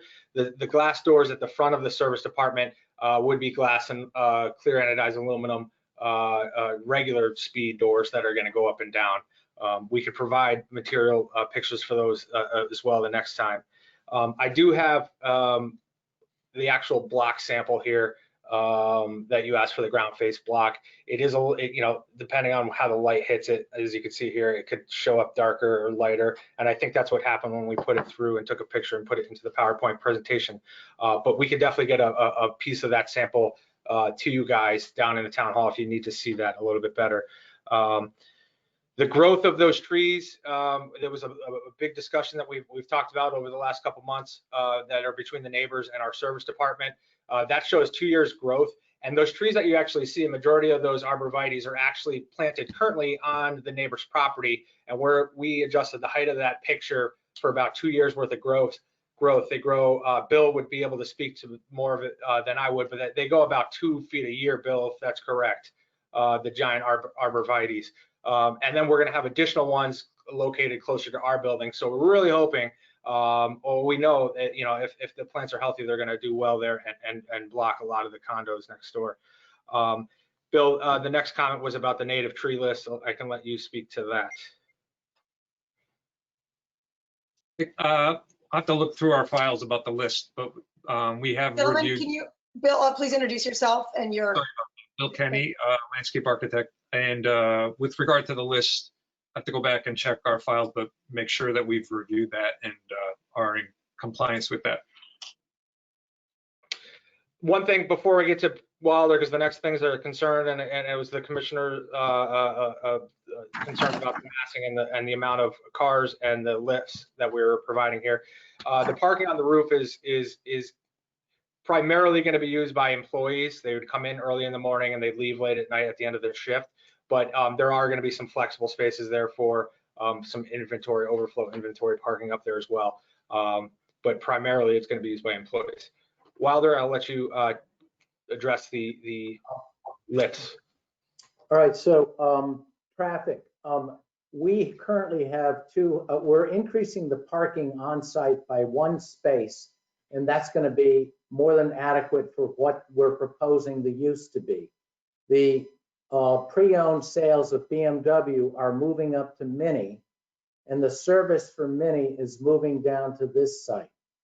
And because cars are being constructed far better, you may recall that you used to have to change the oil every 3,000 miles. Now it's every 7,500 miles. My car just had its 30,000 mile checkup, and it's only had one other checkup sort of between then, and we just rotated, so the service is becoming less because cars are engineered better. And even though we're moving Mini service down here, we expect to be servicing the same number of cars. We have 29 service bays on site now, and a whole bunch of them, I think it's 14, are facing with their garage doors facing the condo. We're moving we're adding 1 more service bay to 30, and it's all in an enclosed building. with basically the main entrance on the Whole Foods side and the exit out towards the town transfer station, and all other doors facing away from the condos. The parking will increase by 1 space with the 37 spaces on the rooftop. And as Mike indicated, that is a low intense use because it's basically employees who are occupying the building down below, coming up in the morning and leaving at night. 37 cars in the course of an hour, plus in the morning, 37 cars in the evening. The other thing that you may not be aware of unless you've walked the site is there's an 8 to 10 foot difference in grade between the low point on our property near the adjacent, to the high point on the adjacent condo properties. In addition, on their property line, the condos have erected an 8-foot fence. So when you're on the first floor of the condo that's nearest the site, you'll hardly get a view of the parking that's there now. And there's 73 parking spaces on that site now that move in and out, plus the car wash and a vacuum line. So we believe that the intensity of use adjacent to the condos will actually decrease, and the noise and impact on them will be reduced, as well as the impact of lighting. And because we have a 2-story structure with the parts department between the lighting on the active portion of the site and the condos, we think the lighting will be a significant improvement. None of the lighting of the rooftop parking all of that lighting is located below the 8-foot screening wall that we have around the perimeter of that parking lot. And because of that significant grade change, it really doesn't make a lot of sense to, spend a lot of time and effort on the ramp and its design. You can't see it from the condo property. Liz Geiger here. All right, thanks for clarifying that. I can summarize with some comments, or do I have any ARB members that want to ping me to add anything here? All right. Gentlemen, you've done a great presentation. You guys have done your homework. There still are some concerns here. Let me start with the landscaping. You guys need to go back and look at the town's guideline with our landscaping plan. Utilize the tree list there. Come back to us with a landscape plan that has trees selected on our parking lot list and our streetscape list. In addition, I know you guys feel like you've addressed that commons area. I'm back there all the time. I don't think it's enough personally, and our landscape architect on the board will support me on this. That view is there. It's an important view. I would like to see that rethought again. And when you're doing renderings, give us the current view. Don't give us the 2-year view. I want to know what you guys are really putting in here. I want to make sure our neighbors are happy here in this building if we're going to increase the amount you guys are talking about. It's part of our job as ARB to really think about how this is affecting from 4 sides of a building, even though I know you feel like the primary location is from this south side. 2 other things, questions for you. Mr. Gleason, you mentioned this about the lighting. I want to know if you have an exact idea of when the lighting will be turned off in that building. I know there'll be a lot of ongoing night lighting. I want to know if you're complying with planning and zoning on that, or if you have a time clock on that, and also confirm for me that you are not changing any of the traffic patterns there. It's as is. Well, our expert will do a traffic report that we submit to P&Z in terms of what's happening, and he's going to say there's no impact. And I can tell you that because at least he's done his preliminary and told us that he doesn't anticipate any impact. So in terms of lighting, the lighting will be on timers so that it's motion sensitive after dark until daylight, so that if there's no motion, the lights can be dimmed down to 30% of full lighting. And that would be in effect. And should there be a motion that is detected, we have to have security lighting because we have very valuable cars in inventory here. And so should there be motion, the light will come up to full scale for a period of time. And if there's no further motion, it will then go back down to the lower amount. Now, I can't say that it will be 30% because I don't know what the security requirements are, but it will have that capability. So that will be, I think, an improvement. That is already, I think, in some of our lighting now, but it'll be carried forward in the new plans. Liz Geiger here. So we'd love you guys to return. And when you come back, could you hash out those details and let us know exactly what the lighting plan is with security, how those all come together? That'll be an important piece here. And the other part that one of our members noted is bring back pictures of the garages and then those elevations on the different sides. So we'd love to see you guys again in December for one final review here.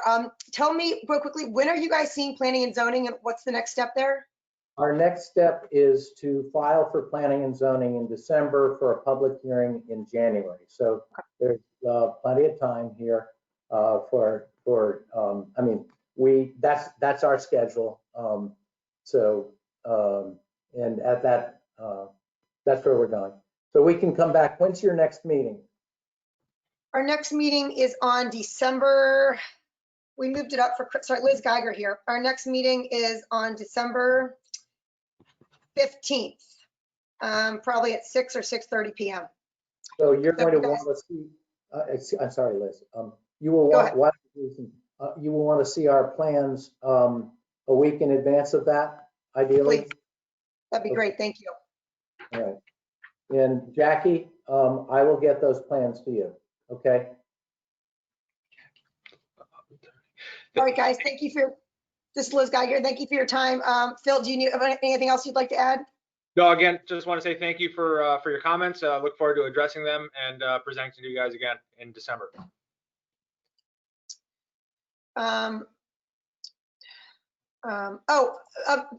Sorry, Liz Geiger here, guys. When you do the elevations, can you also include them where the condo's drawn into them so we understand what we're talking about here and get a real perspective? Yeah, we have a section too cut through there to show the elevation of the condos into our where our service department is. So we will include all that. Again, I apologize, we didn't have that all with us. We wanted to keep it, we were told 5 to 8 slides. We went 14. We will include them for the next presentation. I appreciate that. No, this is great. Liz Geiger here. That's great. I appreciate it. Okay, gentlemen, thank you for your time. We'll see you guys on December 15th. Thank you. Great. Thank you very much. All right, guys, Liz Geiger here again. Moving on. I'm sorry, it's a packed agenda. We got 7:39 here. We're going to, next up is ARB number 26, the Commons. First off, we're going to address the Commons Walgreens specifically. They're proposing an amendment to one singular sign, so we'll talk about that, and then we'll move on to the more general conversation about the Commons. I believe Sarah Ford here is representing them. Sarah, introduce yourself and your relationship to the building, and just do a quick summary of the amendment signage amendment you would like to propose here. Sure. So, hi, my name is Sarah Ford. I work for Federal Realty, owner of the project. I'm also joined tonight by Mandy Hines of Walgreens. If there are any very specific sign questions, she should be able to help out. As you guys may recall, last spring in 2019, we came before the ARB and had an alternative sign program approved. What that alternative sign program did was accumulated a number of the town's regulations as it relates to sign and made them specific for the Commons development. So that comprehensive guideline was approved. We now have our first tenant who's looking to have their signage approved. They proposed 2 signs. The goal of this alternative sign program was to provide a framework that we provide to our tenants to ensure compliance throughout the process. So we have these 2 proposed signs from Walgreens. One is entirely compliant with the alternative sign program. So typically that sign, I believe, would not go to the ARB and would follow the typical sign permit application. However, one of the 2 signs is not compliant. Specifically, that sign is the blade sign. The size is compliant. The only reason it's not compliant is because Walgreens is seeking for that sign to be internally illuminated. I have this as a PowerPoint. If anyone doesn't have the materials in front of them, I'm happy to share detail on it. both of these signs, just as a number, are 400 feet off of Heights Road. So it's a pretty substantial distance from Heights Road. Neither are visible from West Ave. The blade sign will be illuminated. Of course, that's why we're here. The illumination will be reduced to 50% after 11 p.m. As currently Let's go here. There are 2 questions. Can you recap the dimensions and materials for the blade? We're not going to talk about the wall sign because that's conforming and there's no need to spend time on it, but recap the size and materials for the blade sign as well. So the sign itself is 2 feet by 2 feet. The logo height is 14 inches in height. And then the material is an acrylic face with an aluminum extension frame.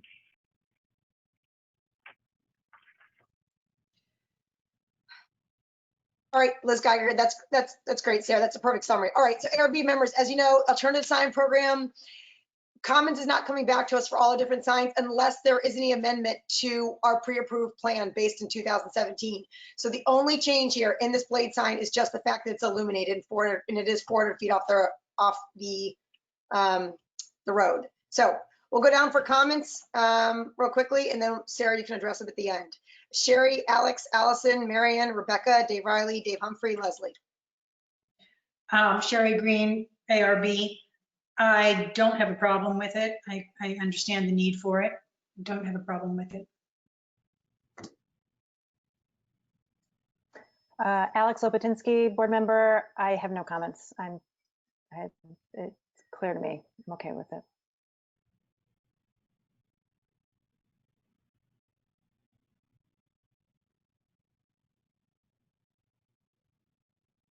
Allison, you're still on mute, but I think you said no comments. It's okay.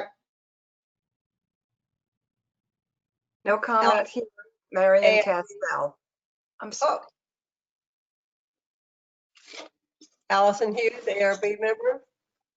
I am not in favor of the internally illuminated blade sign.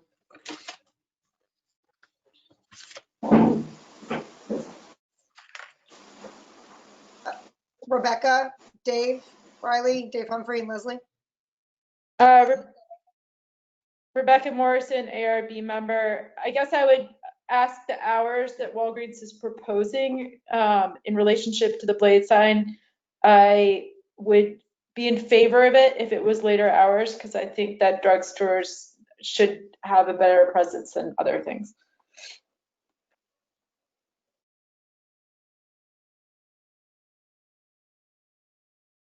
Hey, Dave Riley, ARB member. I have no objection to the blade sign itself. I do share Allison's concern about the illumination, although not to the point of outright objecting to it. I guess my question is the entire surface illuminated, or can there be kind of a foreground background so that, maybe just the W and the logo is illuminated and there's actually like a lower level of illumination to the background on it? Or maybe I'm missing something. I'm just kind of reviewing it again right now. It just says illuminated blade sign. So I think if it were limited in the amount of illumination, I would have a much more favorable viewpoint of it. If just the red and the W were the illuminated part at night, it would have some reciprocal illumination to the rest of the sign. And granted, also keep in mind that the Walgreens wall sign above it will be illuminated as well. So I think not having it compete as much would be beneficial, but still having it pop a little bit would serve its purposes.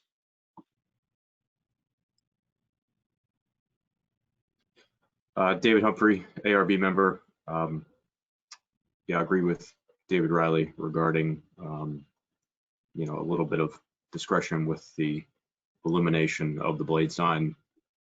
since the, good-sized Walgreens sign will be illuminated right above it. I understand that you may not be able to see that walking parallel to the property, but that will be lit. I would just want to confirm that there's no additional lighting beyond that, and then also ask whether this will be the only tenant that has an illuminated blade sign. But mostly, agree that a smaller amount of illumination focused on the W and the red would be much preferred to the full square being illuminated. That's it. Thanks. Leslie McCauley, ARB member.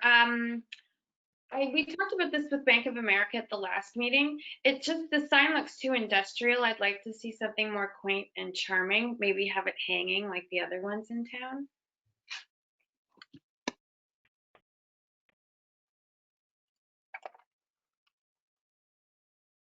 All right, Liz Geiger here. Sarah, I'm gonna give you a chance to respond to that, but in general, it sounds like concerns here with, I guess the larger question is why the sign needs to be illuminated. I mean, isn't the Walgreens wall sign itself going to be illuminated? What are the parameters for the lighting on that? When will it be turned off? Yeah, why is this illuminated? Are you guys open to representing with a limited illumination use and also an additional option for the a different style that's more quaint? And I think that's it. Oh, and other tenants, and please address other tenants too. Like, if this sign is illuminated, we will have the bigger picture, think about other tenants on the row all wanting illuminated nighttime signs that add up. So what do you think, Sarah? So this is our first tenant we have and the first proposed signage. We don't know sitting here today if other tenants would propose internally illuminated blade signs, if that's important to them or not. So I think that we would just have to take that as it comes. I will say one potential advantage of approving an internally illuminated blade sign today is this building will go up about a year before the next retailer comes online. So it does give us all the opportunity to review it. And if we decide we have an aversion to it, that allows us to not approve future internally illuminated blade signs. But otherwise, sitting here today, I don't know if other tenants will seek a similar sign solution.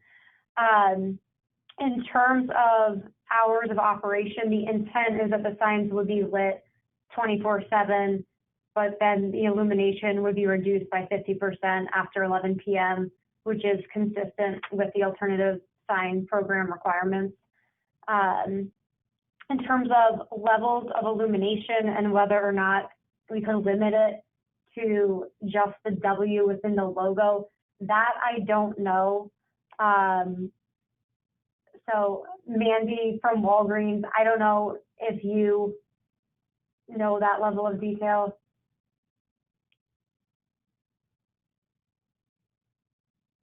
Mandy, you're on mute. Sorry. Can you hear me now? Yes. Okay, so this is not something that we've done in the past, but it is something that we could explore. It would require the re-engineering of the sign, and this is kind of a standard sign that we use at a lot of locations.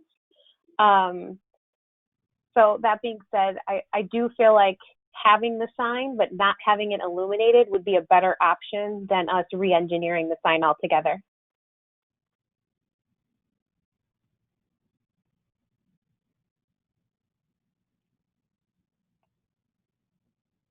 All right, Liz Geiger here. ARB members, any other comments, suggestions for how to? Just a follow-up comment on which was Leslie's comment, which I think was a good one, is an alternative mounting for the sign to fit in a little bit better with the overall aesthetic of, I think, this development as a whole, but also, Greater Darien. Like it was mentioned, we just ran into this where, we felt somewhat strongly that, a more, traditional versus modern mounting would work a bit better. It's definitely something that Walgreens can explore, yes. Dave Riley, ARB. I would definitely second David and Leslie's comment on that. After, once Leslie mentioned that, it did bring back into focus our review of the other wall sign. Whether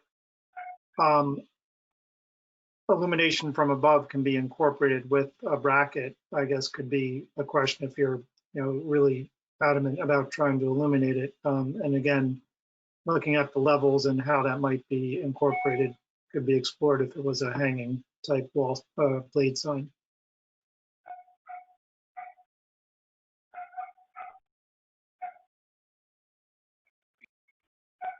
Sherry, you're on mute.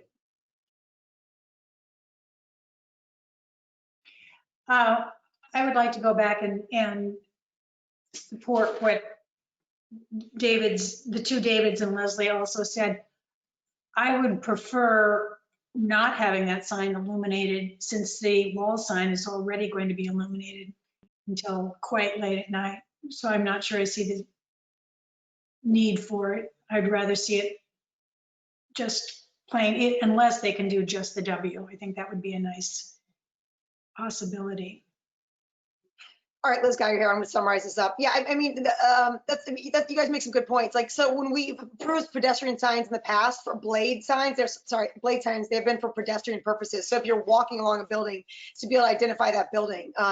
So in this case, to have the blade sign illuminated kind of like doesn't really answer that dilemma of someone walking by that. They'll already see Walgreens illuminated in this situation. So if you guys could come back to us with a new proposal, just a revised proposal, think about a new kind of mounting and possibly different material for the sign, and consider a non-illuminated option here. If Mandy and your team stuff are stuck to the illumination, can you give us an alternate proposal that is a more limited illumination if you guys are really set on it?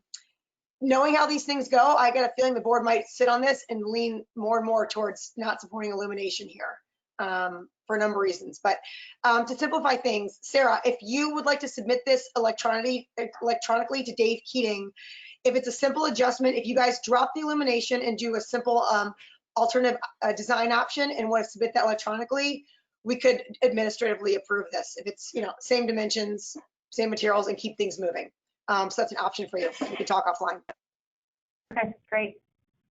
All right, guys, thank you so much. Mandy, I know you're kind of the sheep here getting attacked, and you're first out in this group. It's hard. We really appreciate what you're doing. You guys did a great job, and just bear with us. We want it to be a success, and we're excited to have you here. So it's going to be good. Great, thank you. All right, guys, we're moving on to additional commons. Discussion on the commons. They're going back to ARB number 13, 2017. We got a few new board members here who weren't here at the time for this. And I'll do a little quick summary here, but Sarah, also let you go. By the way, we have got about 15, 20 minutes to address this, so we're going to move here fast. We approved design, the layout of the site, blah, blah, blah. I believe the Commons Federal Realty is coming back to us to actually give us the material selection that they told us they would give us 3 years ago. They're now here at the point they're giving us those selections. And as part of that, they're also offering up the actual design storefront retail. And Sarah can speak to why they're doing that at this stage. And Sarah, you can do a very brief overview of the materials, but they are at town hall, so the board should have seen them and should have gone through the packets to understand them as well. So take it away, Sarah. Sure. So Sarah Ford with Federal Realty. I am joined tonight by Heather Wassell and Phelan Pother, both of Byfield Architecture, to walk you guys through our final exterior building materials for the Walgreens building, what we call the R1 building, the R3 building, and the small R4 building, the pavilion, the retail building. What these really are for the main two larger buildings represent the exterior building materials on the second and the third floor. The storefronts at grade is something different than what you saw at Town Hall. So this is kind of a two-part. The first are these exterior building materials that were submitted to Town Hall. Again, we're now under construction. Our general contractor has submitted specific materials. We want to get those released and keep going. Everything that we previously presented to the ARB is still true today. Where we said there was going to be brick, there's brick. Where we said there was going to be siding, there's siding. Now we've just gone one step further to define the specific colors and tones of those building materials. We do have the presentation that everyone's looking at. If you want us to pull it up and we can talk through any questions folks may have. Liz Geiger, I'm going to jump in. ARB members, regarding the materials, let's pass through this. And hopefully everyone's gone or have taken a chance to see these materials at Town Hall. I have. They look fantastic. Beinfeld does a great job. They're authentic with their materials. They're high quality. Does anyone have any issues with the colors and materials presented from back in the day, the materials that are now presented at Town Hall? If you do, go green for me. All right. So Sarah, that would be a favorable report on your materials. Moving on. Let's go with the actual storefronts. Awesome. Okay. So Sarah Ford, Federal Realty. When we've been before the ARB in the past, we always envisioned we would come back as we brought tenants online and designed individual storefronts with each tenant. Where we are today is we find ourselves in a very different retail climate, and we have a desire to streamline that process. So Federal Realty has started the design process for those tenant storefronts. The designs are conceptual in nature today. We wanted to bring them before you to get your initial feedback, any reactions you had before we take it to the next level of design. At that point, we would formally submit this to you for your formal approval, along with the specific building material samples for those retail storefronts.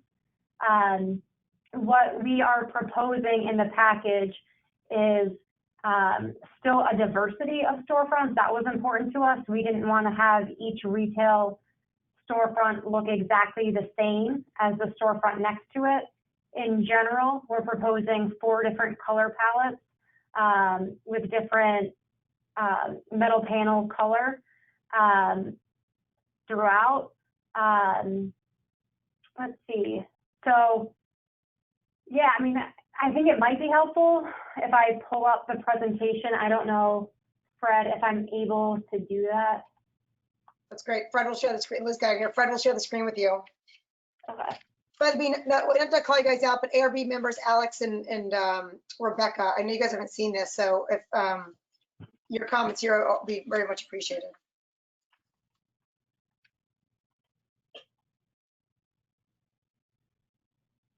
You have screen share yet, Sarah?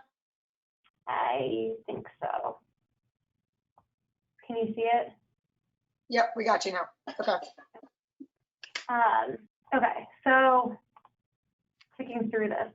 So what this shows you is the R3 east elevation. Unfortunately, I'm just trying to get this a little bit smaller.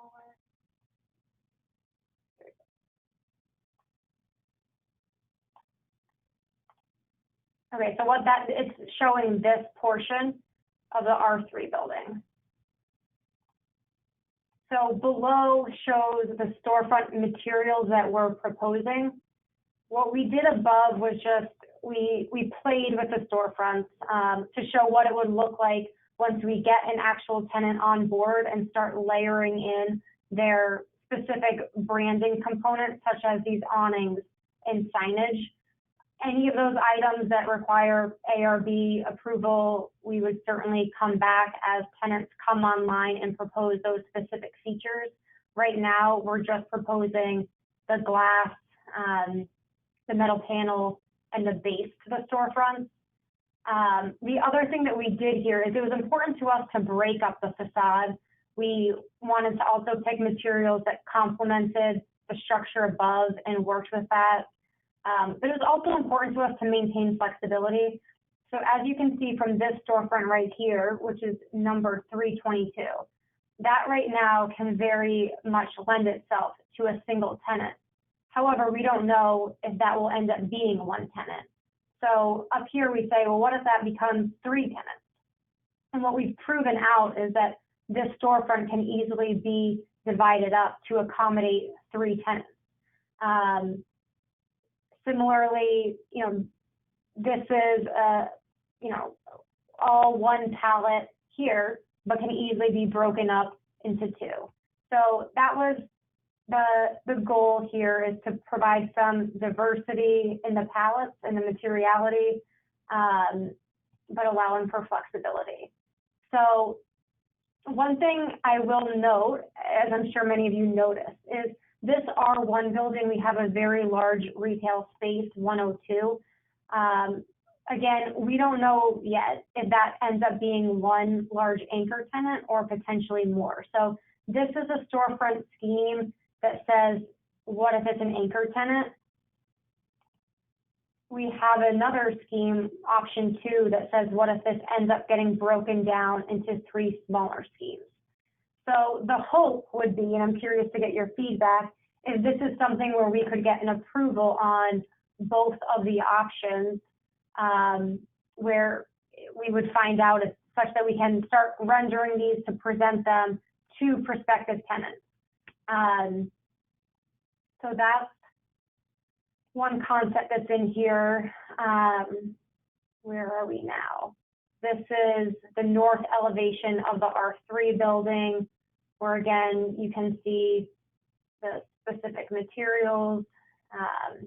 This is the tail end of the R3 building. If you're looking from Edgerton Street and the back of 326, kind of facing Vivalas.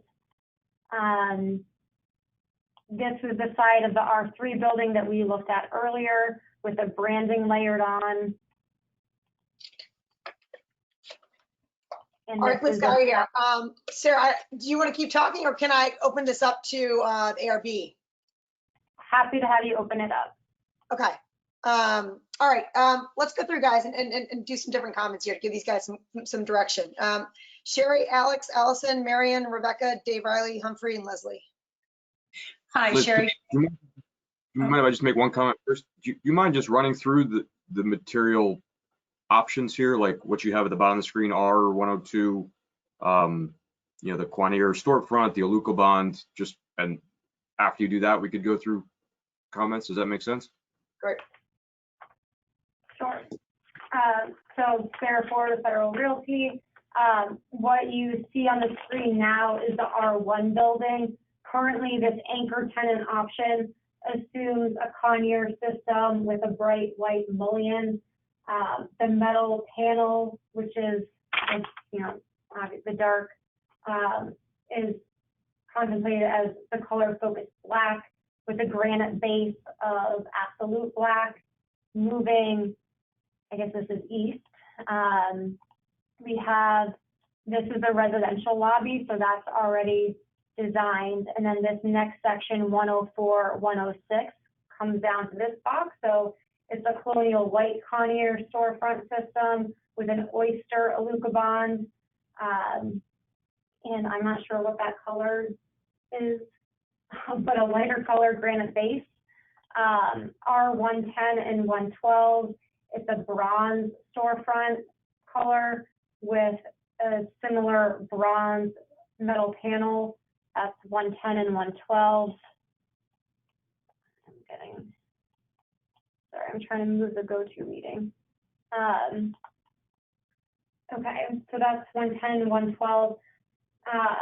108 is a little bit atypical, along with 114.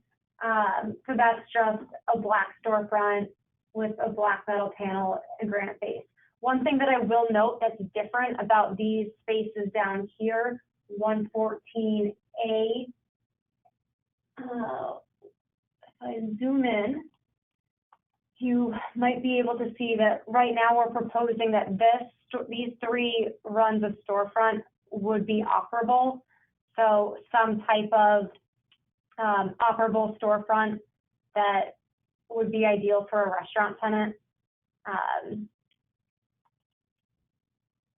So this is the R1 option 2 scheme, which introduces a champagne color Aluco bond and they call it a champagne storefront with a cashmere Aluco bond, which is a similar champagne tone. And then in the R3 building, it's again the same pallets that we just discussed for R1, but in different locations scattered throughout the R3 building. The only thing that I would note for this R3 building is, again, we anticipate this retail tenant 326 to be some type of restaurant or food and beverage. So again, are proposing a series of operable storefronts. So hopefully that helps in terms of a high-level overview of the color palettes being proposed here. So Liz, I'll turn it back over to you. Thanks, guys. Okay, we'll start there with Sherry. Hi, Sherry Green, ARB member. In the overall general presentation, I like very, very much, and I specifically like the idea that the storefronts and spaces can be flexible and have the diversity that the tenants will probably want to choose, you know, their signage and awnings, and that will help break up all of this, what looks very kind of generalized design right now. But I like the direction you're going.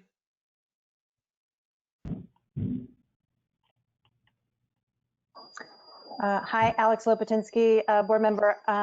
Generally speaking, I'm familiar with all these materials, and I kind of know what they look and feel and touch and what the touch is. So I think that is a very appropriate choice and marries well with the other building materials. I think it's well done, and because they're neutral, even though it doesn't seem neutral, it does allow for that customization for each tenant. So I think it's a very good backdrop to allow for that. But even on its own, as it stands out the way you're proposing, the articulation of the bronze and the white champagne colors works very well.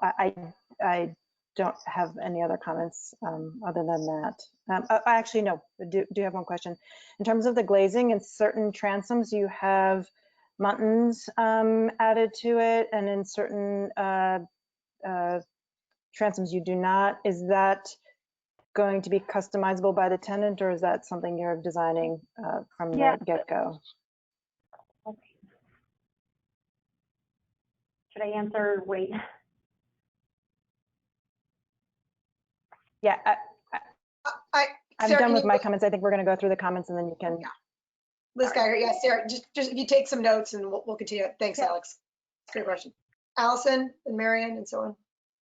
Allison Hughes, ARB member. I think you've done a great job of providing for flexibility. I like the variation. I think it looks great. I like the palette. I'm very, very sorry I couldn't see it actuality, but the general tones that you put it together and the material variations, I think is very good. And you have the flexibility, which for the store owners, which I also think is a very good, I agree with that. I think it was a good presentation. Thank you. Rebecca Morrison, ARB member. I agree that I went and saw the materials. I think they're really appropriate. My only question, similar to Alex, was about the transoms and whether if we were to give people not review every single tenant, whether there was additional stipulations on that before we basically give that ability to the tenants and not coming back case by case. That's it. Next up is Dave Humphrey and then Leslie. David Humphrey here. Yeah, overall, really well done. I appreciate the effort that's been put in considering the number of different spaces here and the variation of the design, because I think that's important and has been done effectively. So overall, no major comments. I was just wondering whether you'd be able to produce any color elevation similar that doesn't have the kind of residential areas grayed out to see how the colors play together. And then also whether you'd be able to do, have some typical elevations a little bit, closer up. Obviously, important again to see the complete line of each of these elevations for this purpose. But again, just wondering whether the ability to take some of the typical color patterns and material selections and do something that's a little bit more zoomed in, so to speak, to look at some of the details. That's it. Liz McCauley, ARB board member, I think it looks great. I'm excited to see it all play out. Thank you. Liz Geiger here. A couple comments of my own, Sarah. I know we spoke earlier today, but one of my thoughts too is, would you guys consider changing up your window selections from building to building? I see very similar windows that are just, they're kind of varied in length and width to a degree, but I'd like to see maybe some consideration for some that depict a certain architectural style, like you go with a farmhouse, a very mullion, 10 over 10, 12, sorry, 12 over 12 type window, or windows that are, that are trimmed out with a thicker trim and add depth to a building. Maybe that's in there. I'm not seeing the elevations, but I think that'd be a neat way to vary some of the retail fronts and not let everyone just have old school traditional retail, full glass in your face. That was one of my thoughts. Also, just kind of contradictions of the residential and retail material mirroring. Like, did you guys consider, like, on a brick building, like without getting specific, but let's look at R324, building 324. Did you ever consider that, brick on top, brick on the bottom, and then R320 is brick on top, wood paneling on the bottom. I'm not sure if that gets in. ARB members might feel like we're getting too much confusion, too much puzzle pieces here, but just food for thought. Some shiplap, that'd be a nice kind of new introduction of material in a way of, keeping your wood paneling, but with a different approach to it. So these are just considerations. I don't know if you guys have thought of them. And then my last thing as far as that is even playing with the roof lines. Do any of these buildings have like an extended pediment or just, any kind of overhang? That might be an interesting way to treat a different type of building. So those are my thoughts. So Sarah, do you want to answer? Do you want to, you or Heather want to address general things, or we need to wrap up, but I'm hoping we've given you some direction here to. Sure. So in general, I would say the comments in terms of providing better contextual renderings and enlarged elevations, that's certainly something we can do in the next iteration of this as we continue to develop and provide more information for the formal approval. I will certainly give the feedback to the design team in terms of potential, different window patterns to differentiate some of the retail spaces and building exterior material. As it relates to transoms, that's something that we do need to give more thought to, because the reality is some tenants will need to get their fresh air through the front of the retail space. So what now looks like a window transom will need to be subbed out for louvers in certain instances. So we need to think about how to acknowledge that in the next iteration, if we just want to put in the louvers now as a placeholder, or add a note that recognizes, depending on the size of the tenant, they're going to require certain square footage up in that transom zone. I think similarly, we need to think of a logical way to address the retail door openings. We've taken a best guess at where those doors will be today based on what we're anticipating. Certainly, if a tenant comes in and wants something drastically larger or drastically smaller, that could either add a door or delete a door or shift a door. So I think that we need to talk amongst ourselves and decide, do we want to come up with something similar to the sign guideline that says you're okay with it so long as it's like significantly consistent with what we presented today, or if we are moving a door, do we come back? But those are all kind of the next generation of thoughts that we need to put into this before we come back to you. Liz Geiger, yeah, that would be great. Anyone else have anything that they want to add to that? Any other guidance to help these guys have a successful final presentation to us, so we don't do, I mean, we might see multiple rounds here, but maybe we look at this in pieces if that's helps her. Alex, yeah.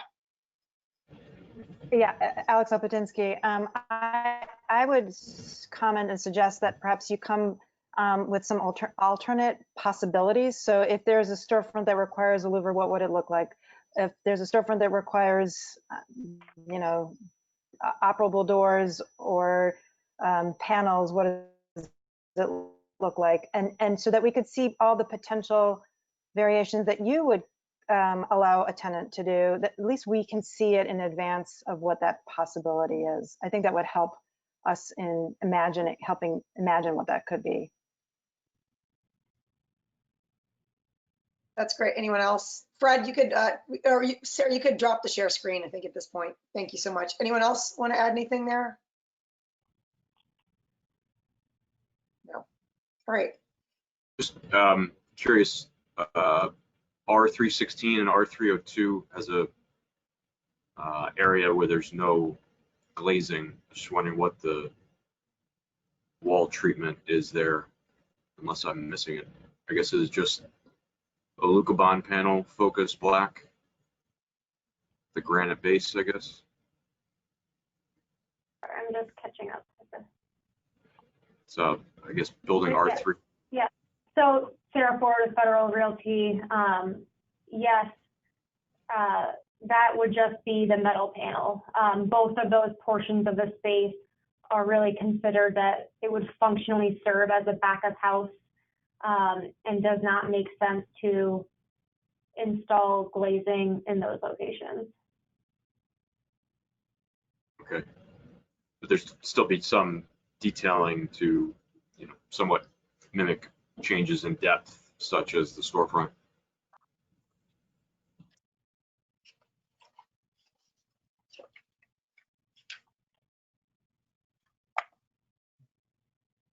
All right. Dave Humphrey, you all good? All right. Liz Geiger here, Chairman. I have just two other comments I want to put on record that's at larger Federal Realty. And I think, Sarah, we mentioned this today, but I just want to go on record to say it because the ARB and I have kind of jumped around this before. One of my concerns is about this site becoming like the 2020 retail center of 2020, and then 50 years later becoming outdated. And so and addressing that concern and kind of how we keep this center appropriate, I think there's got to be some sort of rhythm and understanding with the patterns that come about in this area of our town. And that being said, the pattern that drives this area of this town is focused around a train station. And so we haven't talked a lot about it, but I think there really needs to be a lot of attention given to that southern facing facade of this building and how it relates to the other side of Heights Road. Because this building center came because a train station was brought there. That's what brings the traffic there. That's what's going to bring the pedestrian traffic. So that relationship, I think, really needs to be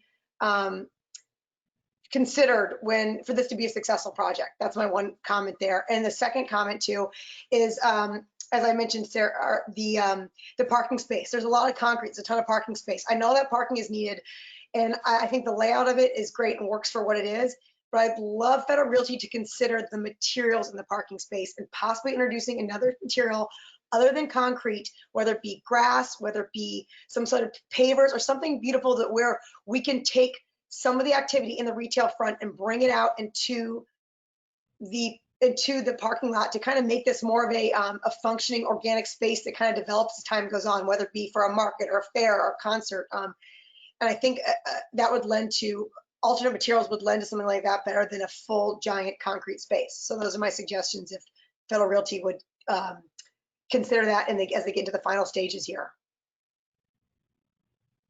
Therefore, Federal Realty, yep, we will certainly take those comments and take another look at some of our plans and see what we can accommodate. All right, Liz Guy here. Sarah, it's been a pleasure speaking with you. Thank you for bringing this presentation. It's a lot. You've done a great job. We are happy to have you. And we will, I guess, pick this up in December if you're back, or, you know, talk with Dave Keating and when you're back. And if you also would like to speak offline with me or any other of the ARB members to get involved to kind of help you along unofficially. So it's not some overwhelming presentation. Let us know. Let Dave know and we can do that. Thank you. All right, guys. All right, ARB members, let's wrap this up in 10 minutes. There's some small logistic things here. First of all, I need you guys to take a look at, oh shoot, I gotta go down the road here. The overall tolerance policy of signage. We created those mandates, we sent them to Dave Keating. We're waiting on Dave Keating, I think, to get us a revised application with what those, that includes those policy-driven expectations. Is that correct, Dave? You good with that? Okay, Dave Keating, good. Moving on. Extended downtown tree list. We've approved it. We sent it to planning and zoning. So Dave, we're waiting for direction from you guys, planning and zoning, on how to implement the extended downtown tree list in our town. Do you need anything else from us, or can we implement that, put it in our guidelines, publish it somewhere? Dave Keating here. I don't think we need to publish it anywhere. I think that we've given it to the Planning and Zoning Commission. I think maybe in January, it would be good to give the Planning and Zoning Commission a reminder that just says, yep, we forwarded it on to you. Just wanted to know if there's any questions or issues or concerns so that we can have them finalize it and incorporate it. So I think a reminder in January would be appropriate. Great. Liz Geiger here, Dave. Could you copy me on that email or letter, whatever it is that you sent to Steve Mulvaney, and possibly copying Fred, so I can have something in my box to follow up on? Awesome. Our